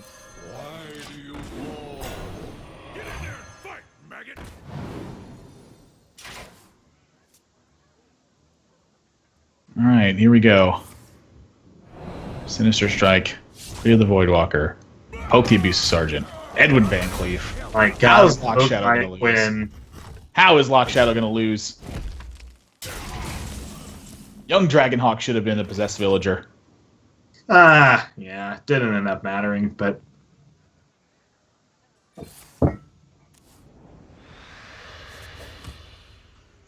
Honestly, I like the Forbidden Ritual. Poor Redwall, man. Just nothing has gone his way today. The camels went bad. His risk on the Dragonhawk went bad. Didn't take the risk against the Warrior game. You know what I call that? Succeeded. Unlucky. It's really unlucky. Redwall is just dead. That's gonna do it. Some games you're just dead. Now Block Shadow 3-1 picks up a win with that rogue deck. Dark Iron Skulker being the big difference. And kind of to illustrate a more important point here, with like you said, where rogue is good at clearing weak boards. It's not only good at clearing boards, but it's kind of something that it needs. It needs to get a big swing turn at some point. If rogue does not get a swing turn, they typically just don't win. And in this game, Block Shadow got 2 of them. He was able to clear with the Dark Iron Skulker, and then he was able to get the Shadow Strike Edmund Van Cleef on the following turn. And that locked up the game. The problem with it is, oftentimes you have to have your tools line up perfectly against what your opponent's doing. And Rogue has a lot of redundancy in terms of lots of spells that deal damage, but they don't always match up well versus what your opponent's doing. And so in this game, he was able to find all those tools, and it made it look like Rogue was just, it's like one of the best decks. Why doesn't that happen all the time? What's missing? Well, what's missing from Rogue? Yeah. Just the sheer like consistency, because you need more than just clearing the board. So even when you draw those board clears, first of all, you need like preparation paired with them, and then you need the minions to close as well. And it's only really good in like that matchup specifically, I would say. I don't think any other deck besides maybe Druid with the Violet Teachers and the Wisp of the Old Gods really do that exact pan out. Like if Shaman makes like 3 minions and you Skulker them and clear them, sometimes they just equip a Doomhammer and you're still dead. Zoo can't do that. So I think Rogue certainly, especially with like a Dark Iron Skulker tech, can find a favorable matchup against Zoo. And it can find a favorable matchup against Druid. The question is that enough? Because right now with the current Warrior builds, I have to say Rogue is not favored against those. And it's certainly not favored against aggro Shaman. So there's a couple of main questions is, first of all, do you expect more mid Shaman than aggro? Which most of the time the answer is no. And second of all, are you willing to ban Warrior? Do you expect a lot of Druid and Zoo? And even then, it's kind of iffy. If you miss out on that one matchup, Rogue can certainly become a liability in your lineup like it did earlier today. But Lock Shadow is actually going to have a... Okay, apologies for that disconnect we just had there, Chalky. Was continuing his thought about Rogue. Not a problem. Yeah, his second chance. Do you want to finish your thought, or... Oh, we're all good. We'll talk about more next game. I mean, we've got another match coming up from Lock Shadow, so... That's absolutely right. Lock Shadow is going to be taking on Phone Tap in his series in the lower bracket. So if he can manage to win that matchup, he can find himself in day number 3, but Phone Tap's looking to do the exact same. One more match here to go on day number 2 to find out our final contestants in the top 4. We'll be right back after this.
Welcome back to the One Nation of Gamers Hearthstone feature number 4. Our 5th and final match is coming up between PhoneTap and Lock Shadow. One of these two will find themselves in the 3rd and final day of this event and their chance to win that first prize and get to that PAX Prime final. I am Nathan, that's Admiral Zamora, joined by Keaton, Chalky Gill. Chalky, we've seen some great series so far. We've seen a lot tighter play, I think, today than we saw yesterday. And outside of a few really, really tense spots where players could have taken risks, I think, that were necessary to win, I think everyone's game plan has been readily identified, and they've been trying to follow through and execute on that. Yeah, I would definitely agree. I think today we've definitely seen some different decks today. I mean, seeing more outside of the big 4 classes. Freeze Mage has been performing really well. So has, honestly, Hunter's been performing decently today. And Rogue doing, about as expected. It had one series where it really dropped the ball and managed to pick up the win in the last series while also grabbing just one loss. But I think now for this next match, I mean, the big talking point is we literally saw this match earlier. This was the second match of the day. It was Lock Shadow versus PhoneTap, and PhoneTap was able to take it really convincingly. And a lot of that I feel like stems from the fact that I feel like Lock Shadow comes in planning to ban Shaman, and the fact that 2 players in his group had Freeze Mage was kind of a surprise to him, and he's chosen to ban Mage again. And I don't think that's where he wants to be, but I think he respects Mage as a worse matchup for his lineup overall than Shaman, which means he has to leave Shaman up, and we saw that did not work out well last time. Yeah, I'm honestly in total agreement with you. The only thing that's different, I think, this time is that we still have not seen PhoneTap's Mage, so there's a chance it's Tempo Mage. Now, my question from Lock Shadow's point of view is Tempo Mage still worse for him than Shaman would be? Where I don't necessarily think that's the case. I think the Tempo Mage can grab a lot of strong board states versus his Warlock and versus his Rogue, but the Rogue can pick apart some of the early starts. If it's got SI7 Agent and Backstab for a double 3-2 opener, you're usually in pretty good shape. If you can handle Mana Worm, or if Mana Worm isn't there, Tempo Mage is a game you could easily run away with. Now, what's the likelihood that it's Tempo Mage from PhoneTap? Right. It all kind of comes down to like a mathematical equation of which one you think is better. And honestly, they're probably very close. But it seems to me like taking the guaranteed route is better than taking the unknown route. Like, let's say there's a spectrum here where Freeze Mage is the absolute worst, Shaman's in the middle, and Tempo Mage is slightly better. Basically, rather than coin flip for the extremes, Lock Shadow saying, I want to take the middle, I want to take the guaranteed sort of bad matchup, and maybe try and outplay him in some of the other games that he gets with the other matchups that he feels more comfortable winning. Yeah, I'm totally in agreement with his line of thought. Just wanted to present that universe existing in this match here today. It looks like they're going into game number 1. Lock Shadow bringing his Warlock deck. That is a big game hunter in his opening hand. I thought this card was extinct. It's your boy Wacky Life. All right, apologies for the OBS issues. That's just OBS. Sometimes software has bugs in it. Look at Windows 10. Nobody likes that. Why do they keep making new ones? Windows 7 was fine. Like, that's the final product. They got to make money. Just make something else to sell me. I don't know. Make a good smartphone. Like the Windows Phone? Yeah, it's bad. Have you used one of those? No. Gosh, it's bad. Like, I was never really a big iPhone fan, but in relation to all the other smartphones I've used, it's the easiest for me. Like, I'm not really super tech savvy, so I don't need a bunch of fancy features. I just need something that works how I expect it to work. That's why I don't like Mac computers. Same. It's so off the coin. I'll tell you what, Big Game Hunter and Jiraxis, not really the cards Lock Shadow wanted. Did he keep the Big Game Hunter? He kept the Big Game Hunter, yes. Weird. I think it might pan out. I don't know. There's actually going to be a turn of delay where there's a 7/7 on the board potentially, but he can't Big Game Hunter. Honestly, PhoneTap's not like in the easiest spot in the world here either. Well, that Taunt Totem helps out a lot. Yep. Gosh, Tusker Totemic. It's like he knows the board state. He's Like- bringing some fish, man. That's not fish. That's just a totem. Protects me. He's bringing some fish, man. I want it to be like real fish. Sounds good. I'll have that for dinner tonight. Well, Horse Rider Abusive looks pretty clean here, I'd say. Onto the Imp Gang. This is a weird deck to play against. I mean, I saw some people in the chat quoting it saying Lock Shadow calls this anti-aggro Warlock. And that's kind of how it is, honestly. It's got like the taunts, it's got all the early game features, and then it's just got like this package that's impossible to play against in the late game. Like, what are you gonna do? Not play your 7/7? It's a good point, honestly. Like, I was kind of about to touch on that too. Like, with how weird the build seems, the one thing that it's got going for it is that it's playing against the aggressive builds really well. I actually really like this play from PhoneTap here too. We've seen him over and over again. When he has an opportunity to play Flame Wreath Faceless, he just plays it. Yeah, might be kind of a key into why Lock Shadow kept the big game hunter. But again, there's this awkward turn in translation where it's not a playable card. I mean, I'm eyeing the Defender of Argus here. Yeah. That's pretty solid to me. You know, I also don't mind attacking the Tunnel Trog and then Shadow Flame. I kind of do mind that because I feel like with Power Overwhelming in your hand, you've got a really solid Shadow Flame coming up. You hope to soak up the 7 damage this turn and then get the BGH off. Like, that's what I'm looking at here. I think the Shadow Flame gets better and better against Shaman than clearing off what is essentially 1 minion. All right, I'll buy into that. Like, all you're really clearing with that 4-mana spell would be Tunnel Trog. I'll tell you what, though, this 7's going to connect. Yeah, but I tell you what, BGH is going to connect. He's got the beast in his sights. Man, I wish that guy was still 3 mana. I don't think many people wish that. I know. Nobody wishes what I wish. That's why I suck. You need more wishes. I wonder if the 7/7 ever actually clears the Defender of Argus here. There's little time. That'd be pretty wacky.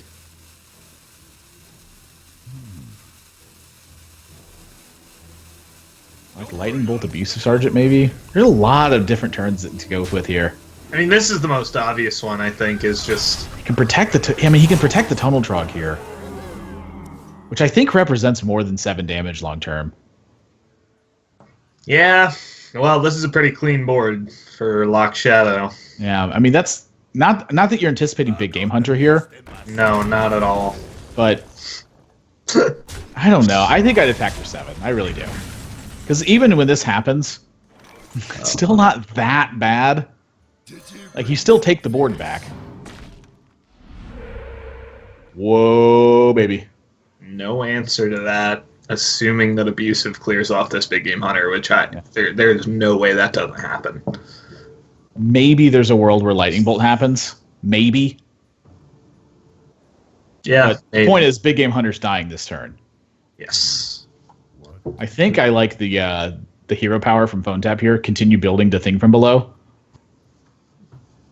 And I think you hero power first because I'm okay with that. because you want the Taunt Totem to hit. So if you want the Taunt Totem to hit, when you get it, now you never consider Lightning Bolt, I don't think. I don't think... Yeah, it looked like he was just grabbing the Abusive anyway. Finley's a nice pickup. Going to let him hopefully pick up something like Steady Shot or Life Tap and have a better hero power moving forward. But also just right now representing 10 damage with his hand taken into account. I don't know if anti-aggro Warlocks really can be able to stick around for too long if PhoneTap can pick up some extra direct damage. No time for games. Build board tension with Sylvanas feels bad against that Taunt Totem. Oh my. 10 damage now. He's going to have a board clear next turn with Power Overwhelming, but Yep. might be a little too late depending on this hero power. Alright, 2 main options here, Shapeshift and Fire Blast. I think I'm going with the Fire Blast here. I think so too. Just hops over taunts. Yeah. Shapeshift is obviously better if he happens to draw into Doomhammer. But I feel like Doomhammer ends the game every time anyway. Like, I mean, Doomhammer kills him a lot of the time. Yeah, I mean, he's dead here with Doomhammer. Oh my gosh, that's... If he had taken... Well, the taunt would still shut it off if that was the case. Taunt would shut off the Rockbiter, yeah. Yeah, I mean, this... Lock Shadows needs a miracle here. There's no taunts. Yeah, there's no way to heal. There's no taunt. There's nothing. Lock Shadow's just dead. I mean, he has to... Well, I guess he could Mortal Coil to draw. Wait a second. I think you power overwhelming your 2/2 and then Shadow Flame that. You leave around the Sylvanas, right? Okay. Yeah. Yeah. This way you get the draw. Makes sense. So he's on a complete get to Jiraxis plan, and it's going to be close. Yeah, I guess he's not right dead this now. time. He's not making it, but I miscounted it a little bit. My apologies. you know, he might be able to power overwhelming the Sylvanas to steal a Feral Spirit taunt to keep him alive for one extra turn to play Lord Jiraxis. If you're in Phone Tap spot, you just Rockbiter here, right? I think so. I mean, give up on the Doomhammer value, right? Like, the problem is then you still don't have lethal with the bolts alone. Like, you put your opponent to 8, and then bolt. Even with the hero power, still isn't enough. But I feel like you do it anyway. Maybe he doesn't play Feral Spirit. No, you definitely play Feral Spirit. How else do you set up your lethal? The light protects me. I think the only question is if you Rockbiter face here. And it looks like he's choosing not to.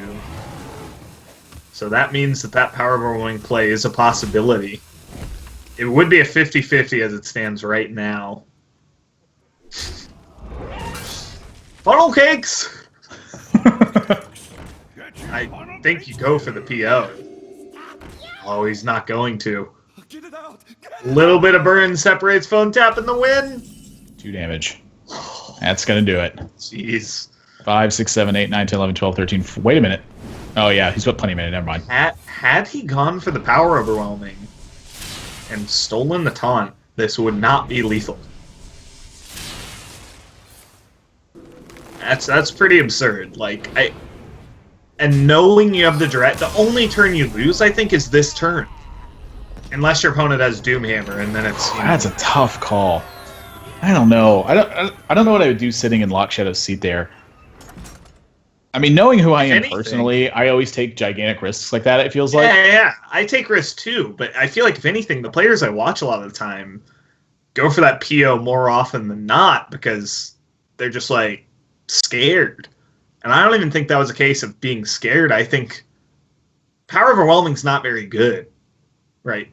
Just to be brutally honest, like that card had no real purpose in his hand besides that exact turn to potentially steal a 2/3 taunt and maybe save the game. I think I'm in agreement with you. Like, I look at that board and I go, if I stick this Jiraxis next turn, I'm going to win. The Sylvanas is not pulling any heat right now. I'm reloading the board with enough stuff that I can still contest what's going on. If I steal this 2/3 taunt, I think I get there a little bit more often. I think I'm in agreement with you. I think that power overwhelming on the Sylvanas is better. More often. Yeah, I think so. If you steal the Argent Squire, it's sucks, but I just look at that power overwhelming. Even if you live and you get the Jiraxis off, do you need power overwhelming to win? Like, is that an important card? Was he at 13? 15. 15. Yeah, I mean, you definitely do it then, because then even if your opponent has like Lava Burst, Lightning Bolt, Rockbiter in that spot, you still don't die. Yeah, that's... Yeah, I think that was just an unnecessary risk, honestly. Like, it was playing a bit greedy, thinking I'm probably not dead from 15. He needs 12 from hand. That's 3 burn spells, 3 really efficient burn spells. I tell you what, Phone Tap had 4 really efficient burn spells. Definitely did in that game. That was a Harrison Jones I saw get pitched away in Lock Shadow's opener as we roll into game number 2 here. Phone Tap. I mean, we talked about it earlier. It's really hard to get a better start than the old double Flame Imp. and he's backing it up with Wrathguard, so this gets even better. Yep. So we got a battle of, arguably zoos. It looks like he's considering the coin Wrathguard instead. Really, all you have to think about right now is what your opponent's 2-drop options are and what's going to contest it better. And I feel like it's arguable both ways because all you've really seen out of the 2-drop slot from Lock Shadow is Flame Juggler and Dark Peddler. So the Wrathguard sort of challenges Dark Peddler better, but the Flame Imps, I believe, certainly challenge Flame Juggler better. Yeah. Not only that, he's seen the Ooze as well. So in the off chance that Ooze true. is the 2-drop from Lock Shadow, the Wrathguard looks a little miserable, I think, in that state. Yep, so feel like he sequences turns out pretty correctly. He's got a nice curve going forward. And what does Lock Shadow do now? I mean, this Wrathguard is like... That just destroys the Imp King boss. Hellfire in the build, though. Yep, Hellfire. That's a plot twist. Yes. And it's a plot twist I don't think Phone Tap's really going to respect, considering it's just a one of Hellfire. Almost certainly just going to see it this next turn, and that's going to drop Phone Tap to what, like 16 already? I don't think we're looking at any reverse lethal potential, but... Okay, he did respect it, actually. Respects the 1 Hellfire. I mean, I would use the 1 health on the Flame there every time. Yeah. It just superior. makes a little bit of sense. Yeah. Whoa. The light protects me. He's going for the greed. He's got the mind control tech as well as an option. I mean, I think given what you've seen so far, that Phone Tap has still got to be in Trade City. Yeah. I mean, maybe Defender of Argus here, like run over the Imp King boss with the Wrathguard, Defender of Argus, your 2 guys, and maybe then you go face.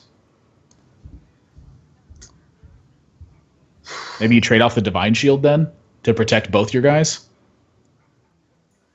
I wonder how much it affects you knowing that there's, like, close to no heal in this deck. You gotta worry about board clears, but at the same time, you gotta want to be pushing. Shadow Flame's the only board clear you've seen up to this point, though. Like, we haven't even seen Lock Shadow draw the Hellfire. No, he drew the Hellfire earlier in another match, so if Phone Tap was watching, like, the stream to get some info, then he would have seen that. I don't remember that happening for some reason. I mean, you can definitely see him respecting it, like, heavily. It still clears here, and that's going to be the play. It's a lonely abusive sergeant, though. Yeah. I tell you what, though, I mean, Lock Shadow's somehow ahead on health and on board. The only thing he's really behind on is resources. Yeah, I mean, his 2 reload cards are very weak at this point. Yeah, just awful. And Phone Tap, his isn't like the greatest in the world, but staring down a Bran is horrifying. I just feel like Phone Tap's deck overall is going to do a much better job of fighting for the board, whereas Lock Shadows is full of these like clunky draws like Jaraxxus, Faceless Manipulator. I mean, even a Refreshment Vendor doesn't really hold a candle to the efficient trading cards that Phone Tap has in his deck. It's a Leroy. Not what you want to see. Well, if he manages to find himself at 10 mana, I think that's an opportunity to win. It's probably going to Faceless the Argent Commander, I would think. Yeah, I mean, it's going to end up having to be the play, I would imagine. Well, honestly, Phone Tap should life tap here. I think he should go for the Direwolf Voidwalker in this spot, trade off that Young Priestess, and then use the Argent Commander to swing back next turn. And I think that's what he's spotting too. Like, card economy has to be a measure that you're thinking about right now. Like, you've won the resource battle at this point, and I feel like this is making your hand a lot weaker, and your board position is pretty darn similar, honestly. Yeah, I kind of liked this play. I mean, you just end up with a cleaner hand going into the next turn rather than like a 6 mana card, which you can't play and tap. Like, All right, well, there's the end game, I feel like. Once again, the plan is very similar to last game. Get to Jiraxxus and hope to stabilize. Unnerfed Argent Commanders. The 4/3. That card used to be a 4/3. You trade every time here. I don't know. Phone Tap's build has 2 Soulfires. Yeah, you trade. Good point. 2 Doom Guards. And health buffs, too. So many possibilities. You're right. I said I didn't know, and now I didn't know. Oh my gosh, he's going to Northrend. And he might not get punished.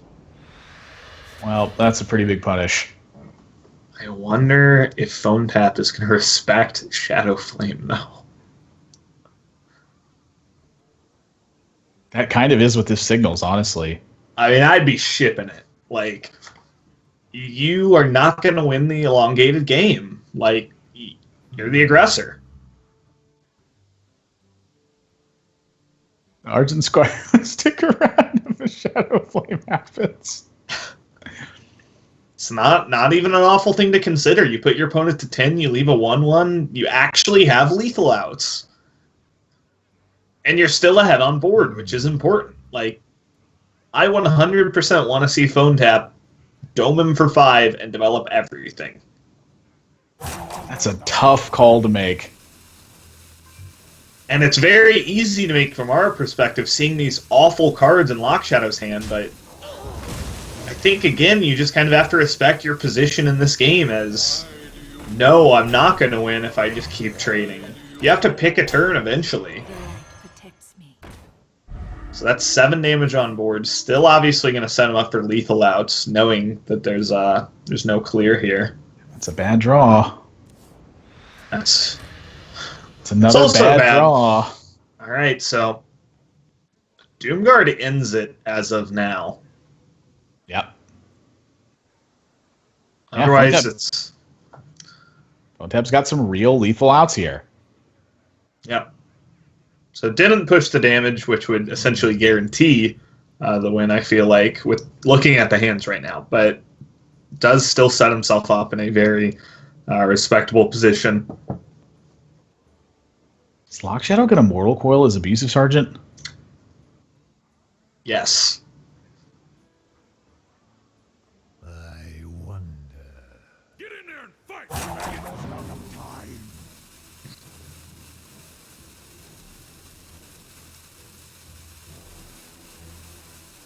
Well, here we go. I mean, if that doesn't say desperation, I don't know what does. There's 2 All damage. right. It's 3 Needs more. 4 damage. That'll do it. No, that won't do it.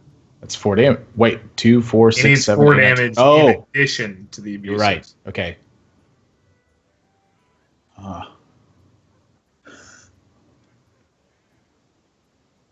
Well, I'm killing the brand.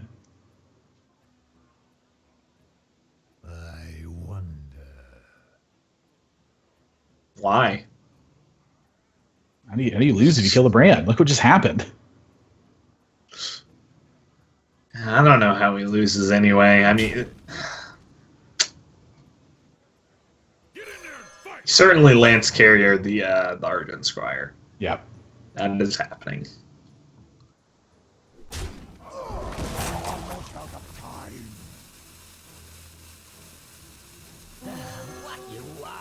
Yeah, I don't think Phone Tap can lose from here. Like, it's a miracle draw from Lock Shadow.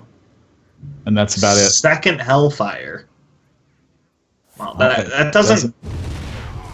Well, it keeps him alive, I guess. Oh my gosh. That's just lethal. Oh my gosh. I didn't even see the damage. Yeah, like, you're like, that keeps him alive, I guess. I'm just like. No way. I didn't even know second Hellfire was. No, why? How? Alright. Wacky Lock. That's Hearthstone. I wasn't even looking at the life total from Phone Tap. I was like, yeah, Phone Tap's invincible. Wow. Not against that. That's unbelievable. Honestly, yeah. That is pretty unbelievable. It's pretty unreal. And I'm stunned. well, when we don't really know what the cards in the deck are, even it's pretty hard to cast in a great way. But sometimes you just gotta sit back and watch the magic happen, and that's the magic of Lock Shadow's Warlock deck. The mid lock, the anti-aggro lock. Honestly, his record with it's 4-1 or 3-1 now. 3-1, 3-1. I'm loving it. Hunter, the choice for Lock Shadow. This phone tap's running back the zoo build here. I think it was really important Lock Shadow won that game, by the way. Yes. He gets to line up some pretty decent matchups now, I'd say. Like, the fact that zoo is still in the mix for this Hunter build and for the Rogue build with Dark Iron Skulker is a big deal. I like the Direwolf play here. Gets the nice roll. The light Lock Shadow fighting hard for the board, though. This seems Yeah, to be this like a is- theme for him. He likes the early game stuff and some of the mid and some of the late. Oh, Rogue doesn't have much early game, but This is where yeah, he's gonna draw the Squire next game. he doesn't have it in the deck. We saw Desert Camel played against him. Oh yeah. Yeah, but this is a great opening So many from Hunter. I mean, when you curve out 2 into 1 into 1, and you've got more action to follow up. I mean, the fact that we know he's going to have that Call of the Wild later, that is not much more you could ask for. Besides Juggler Unleash, I suppose. Don't worry, loves. The cavalry's here. Yep. Just gonna start pushing here. Yeah, Imp Gang Boss is one of those cards, though, that even when you have a good opener, it can swing it back. Gosh, that card is so good.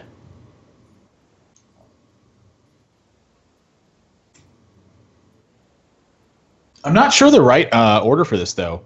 Like, on one hand, if he attacks the Argent Squire here So many and uses Defender of Argus, he's not as vulnerable to Quick Shot or Kill Command. Yeah, I kind of like that better.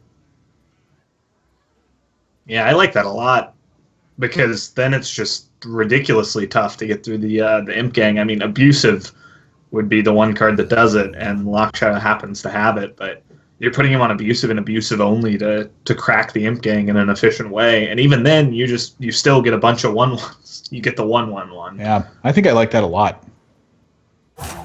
That's a really strong turn. Certainly to play Zargus, it's at this point just a matter of Phone Tap deciding which one to attack into. Yeah, it also shuts off Eaglehorn Bow. Yeah, there's a lot of things that shuts off. Yeah, this is way better. Nice spot from Phone Tap here.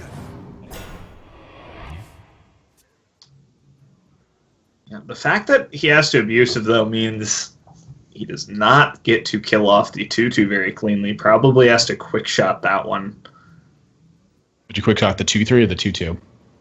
Well, if you quick shot the 2/2, then you can kill the 1/1 as well with your Squire. Looks like he's going to pass up everything and leave the Imp Gang.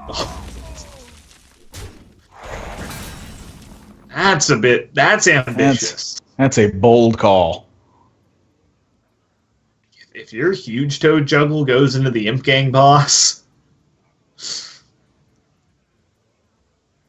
Honestly, You know? I don't mind this that much.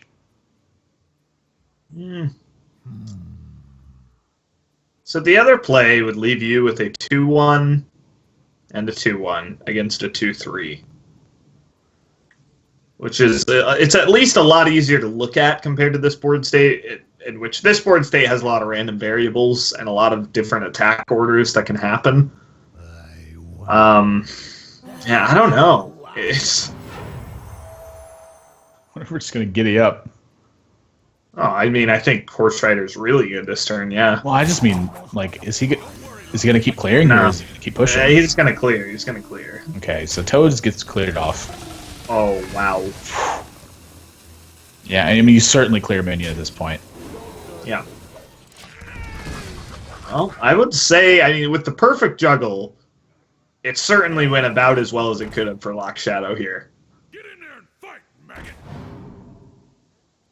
Yep, we'll see how this ends up panning out for him as well, though, because it's still a nice looking board for Phone Tap. Oh my. That's a good draw. That actually might have been one of the best draws in the deck right here. Gang Boss is a pretty good card. M-Game Boss, Abusive Sergeant, the 1/1, run it over, Infested Wolf. Yeah, I mean, this is a very tense board state because Lock Shadow is essentially throwing up the prayer hands and saying, give me Savannah High main deck. Not much more he could have done, though. I mean, when your hand is an 8-cost card, you're basically playing off the top a lot of the time. We're going for the Soulfire. I don't mind the Soulfire here. I mean, the Soulfire prevents Houndmaster and Kill Command in this spot. Yep. Gonna shut down everything and Kill Ooh. Command. I mean, do you Kill Command the 2/1 here? Lol. Pass. Well, That is a huge draw from Phone Tap. That is the best draw in the deck. yeah, and that might be an irrecoverable board state, even with how powerful Call of the Wild. Oh! Well, Make it stop! Make it stop! He's dead well, already. well. Yeah, and he's even just gonna call it. Oh my gosh. An awful series of back-to-back draws for Lock Shadow. Now, granted, I think he fell into a pretty poor board state. Just because Phone Tap had navigated the combat so well. But when you draw Doomguard and have no cards in hand, and your opponent hero powers you on turn 7 and passes the turn, that's it. And then you draw the best card in your deck. Yeah, I mean, pretty brutal stuff there, because honestly, that looked like a strong opener, but that's kind of what I was feeling with Hunter when I was personally playing it, was Possessed Villager and Imp Gang Boss are so insane that how do you really fight against that with 2/1s? Because that's essentially what Hunter's trying to do, is play 2/1s, play 1/1s, and play 3/2s. Hunter doesn't have an early game card that's insane. Warlock has multiple ones. Yeah. And that's really where the difference is drawn. And in those mid-game turns, Lock Shadow wasn't able to pick up enough stuff to get to the Call of the Wild in decent shape. And that's really where players are identifying the weakness of this deck is, look, if you can't get to your really good card, like, what's the point of playing your deck? The thing is, with all the decks that are really good right now, Druid has Innervate, Shaman has Tunnel Trog and Totem Golem, Warlock has Possessed Villager and Imp King Boss, and Warrior has Fiery War Axe and Alexstrasza Champion. The thing that all of those cards share in common is they're playable in the first 2 turns. Call of the Wild, not so much. That's Hearthstone. Thanks. Thanks for the analysis. It's a final thought. There's nothing to say. Oh! What a draw from Phone Tap. Yarr. That was the best card in the deck. That was the best draw that he could have gotten. Yeah. I don't know if Lock Shadow can win this. Look at what's happened already. Goodness gracious. This is bad for Lock Shadow. And it's going to get worse. Yeah. I actually like the Kor'kron Elite here.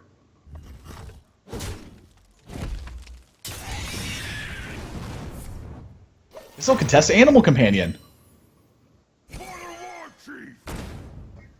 Yeah, great spot from Phone Tap. Did he just take a sip of Snapple? I think he did. I actually don't have the player cams up, but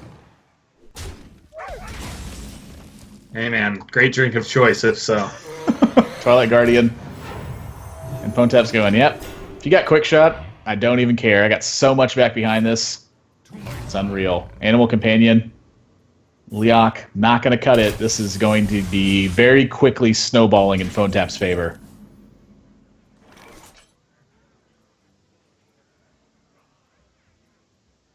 Yep. I mean, Dragon Warrior, when it takes the board, it takes it hard. And it runs away. And Yep. Leok is, like, just abysmal. Whenever you roll Leok against Dragon Warrior, it really feels bad. Not to mention, I mean, Unleashing for one, kind of just the story of this match for Lock Shadow, besides, you know, the Miracle Hellfire draw. Wow. Phone Tap's hand is so good.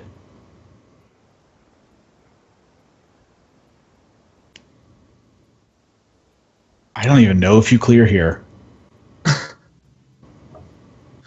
What now? I mean, if you don't clear, You can get punished. That's the real problem with it. well, I don't know. This is certainly still a game where if Lock Shadow can pick up Call of the Wilds, he's definitely in it. Yeah, you don't clear. Even if you do clear, though, I'm kind of looking at it, and it's not amazing. Because you leave up a 2/2, he still gets the Houndmaster. It still kills your taunt, leaves a 4/1, leaves a 4/3, challenges your Azure Drake. Like, this trade feels intuitively good, but it's actually just going to end up being 3 missed damage if he does choose to trade with what Lock Shadow's hand is. And yeah, Phone Tap's kind of going to sniff that out, I guess, but... Yep. That's honestly, I think that's one of the stronger. That's a really good draw. That's honestly, I think, one of the bigger strengths from Phone Tap, I would say, is his ability to really figure out when not to take marginal trades. All right, so this is obviously looking for Call of the Wild, and there it is. Wow. Honestly, I really dislike the fact that Lock Shadow picked that so fast. Fight, maggot. I mean, if you want to play your hand face up, I guess. But, yeah, I mean, suddenly Savannah High Main into good turn 7 into Call of the Wild is enough to get there. This is kind of unreal right now. Honestly, I'd even say, like, Phone Tap has lost this game. What now? Jeez. Yeah, this turn looks bad. What happened? And the non-trade ended up punishing him, like, perfectly. That was the only... Abusive Sergeant was, like, the only way he got punished, too. Otherwise, I feel like he actually had a really good turn here. You can axe off the minion. Imagine the 2/2 wasn't there. The taunt would just hold up so much better against Call of the Wild. It's still not lights out, but Call of the Wild is a brutal one. 6 health taunts are really good against it, but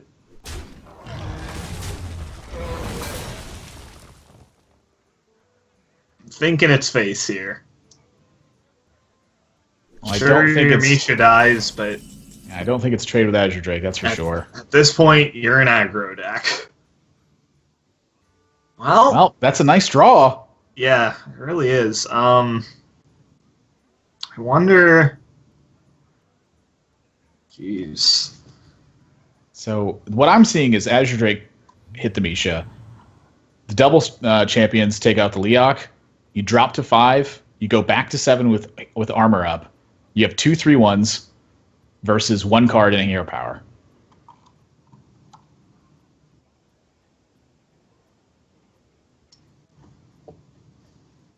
What now? Yeah. Now that Eagle Horn Bow is going to kill him if he goes to that play. So the other option is drop to 7, go back to 9, leave yourself with 1 3/1.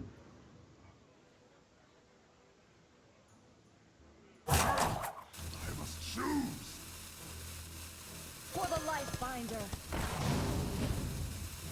Oh, 1 has come down. For the life binder. Yep, so he's going to go with one of those 2 plays, and it looks like he's going with the greedier line. He's not dead immediately.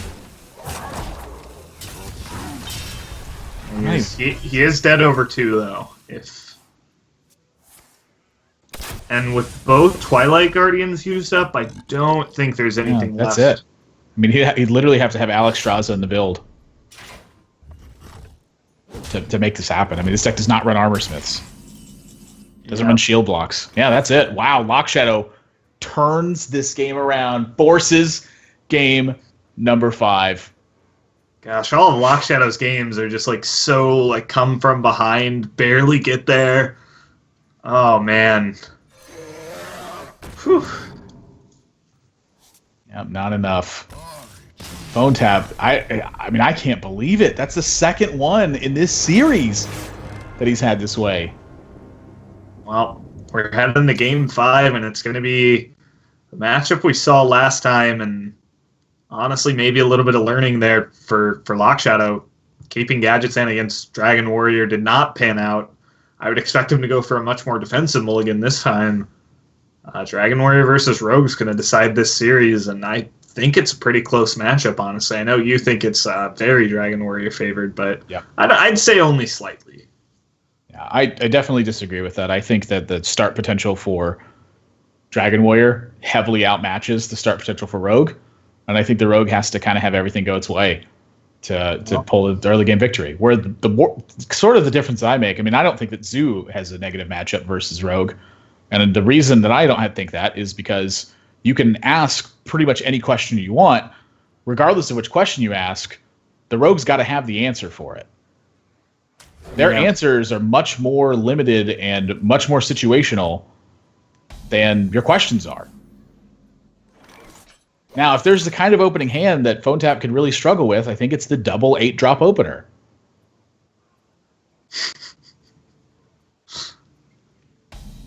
I was like looking at the Rogue's hand for some reason when you said that. I'm like, where is 8 drops? Well, I mean, if he can get to those 8 drops, they're really powerful. Yeah, but look at this. I mean, he's taken at least 6 damage from this so far. Yes. It's rough stuff. I mean, I think it's going to be 9 damage unless... Right, it has to be 9 damage. Well, he could draw a backstab next turn. Okay, that is true. He could potentially prep a fan if he draws that. I mean, he has draws that can make this not 9 damage. Prep fan. Lol. So that one, yeah, this is looking really bad for Lock Shadow. It's sort of like the opposite of what happened last game, where Lock Shadow had those really pinpoint draws that were incredibly powerful. Well, I tell you what, Violet Teacher is another good way to shut this down. Yes. We haven't seen a Ravaging Ghoul from Phone Tap yet, actually. I am ready to learn. I don't know if that's indicative of anything. I feel like we've only seen what? Has it been 1 or 2 Dragon Warrior matches? Well, I think this is the 3rd game we've seen with it so far. Well, this is the 3rd, yeah. We've seen 2 so far, and then this. And I don't know. I think odds are he just hasn't drawn it. But yeah, I think Violet Teacher was certainly one of the cards that kind of gets him out of this spot. Man. That was a good play from Phone Tap. He just went for it. It's going to pay off. Yeah, I mean, his other play was just conceding too much. I feel like you only use 2 out of your 4 mana. You leave up the 1/1s. Yeah, you're right. This was literally just going for it. Like, if there was a Shadow Strike here, geez, that would hurt. But instead, it's just going to be trade everything. Wow. I'll tell you, I mean, Phone Tap, this is like kind of what he does. He likes to just go for it sometimes. It's paid off a lot. Blood to Ichor, nice draw. Yeah. One of his best draws. Gadgetzan Coin Conceal is a turn-off of happening, so... I don't know. I expect to see, the second axe come down. That means a 9/9's coming, and Phone Tap's seen a sap. Crap. Well, I mean, we can get the Auctioneer online. Yeah, I just don't think that's good enough right now. I like this play a lot more, and hope to get some miracles going next turn, I think. Will be true to its name. He does have a lot of card draw potential next turn, but it's 9/9 territory for Phone Tap. He's gonna need to hit Sap, I feel like. He's gonna need to hit something. Backstab Eviscerate would do it as well. I got the best deal Yeah. anywhere. There's the coin. First draw. Seal's coming out. Second draw. First draw's no help. There's an Eviscerate. He can't prep Eviscerate in a backstab, though. No. Yeah. And that's all his mana, so He has to hit prep into Sap, I think. he has no preps left. Was that his second prep? Yeah. Oh my gosh, you're right. Yeah, he prepped the Sap on the 3/3 initially. So can he find lethal next turn? No, he just doesn't have enough mana for lethal. He'd have to. I mean, he'd have to start out drawing the Cold Bloods, right? Double Cold Okay, Bloods. I 12, got. Yeah, he does have Yeah. mana for lethal. Well, sort of. no, he doesn't. How? He only has 12 in the deck. Cold Blood Abyss, and that's 16, and Dagger's 17. Cold Blood Leroy. How much is that? 14, 15, 16, 17, 18? That's not enough. That's only 16. What now? So he starts with Backstab. Backstab's obviously the first draw to enable combos. And he just, quite literally, I don't think has enough damage in his deck with the 7 mana available to him. Well, he can still draw Sap. He's digging for Sap here, for sure. That's not the start he wants to see. Yeah, I'm concealing here first. I would hit face conceal. Yeah. I don't think you can afford to hit face. I think that Gatzin Auctioneer may be targeted at a minion this turn. I'm gonna go hit face conceal Avista Drake, and we're drawing that Sap in my ideal world. Well, Lock Shadow agrees. Yeah. You gotta get some optimistic thoughts going right about now. Sap. And just about Sap only. Draws the Sap. So now it's going to come down to a Ragnaros shot. Well, never no, mind. it's- Grom should have I was like Ragnaros shot. Oh, he's got Grom. Oh, jeez. Ragnarok! Send it up, Rigo! Go for the 50-50 Phone Tap. Be a man. Just dies. Just hits the Gatzin Auctioneer. Leroy. All right, well played series from Phone Tap. In this one, take the right risks at the right time. Even despite the double 8-drop opener with Dragon Warrior here, picks up a couple of early game cards and is able to really stick it to this rogue build here. And honestly, for Lock Shadow, I mean that rogue deck was definitely, I think, one of the weaker points of his lineup in these 2 matches that we saw from him, or 3 matches that we saw from him rather. Yeah, it just felt like his lineup. I mean, choosing to bring that, looking at like the potential meta, maybe he made a read and it was off. But if you look at the lineup of Phone Tap and the lineup of Lock Shadow, I mean, the results really just speak to like what you'd expect. It was 2-0.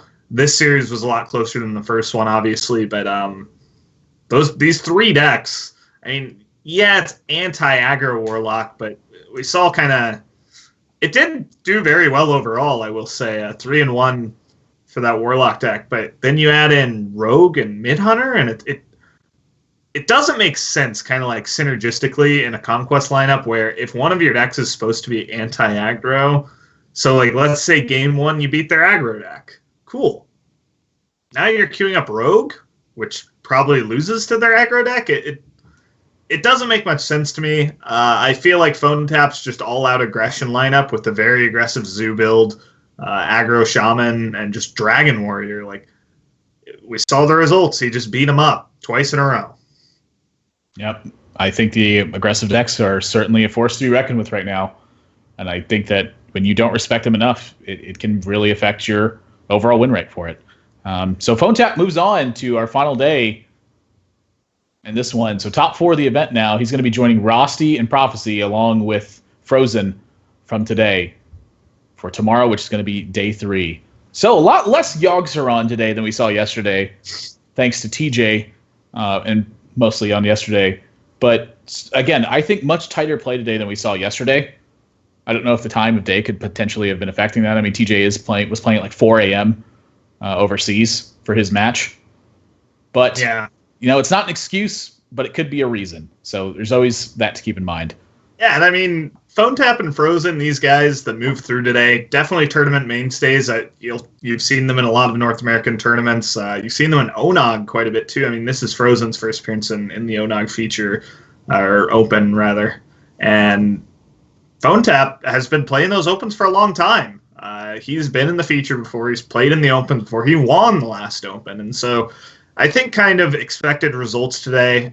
Really strong play coming out of them. It's going to be interesting to see how they match up against Rosti and Prophecy from the other group. And I think we could have a pretty sweet final on our hands tomorrow. I totally agree with you.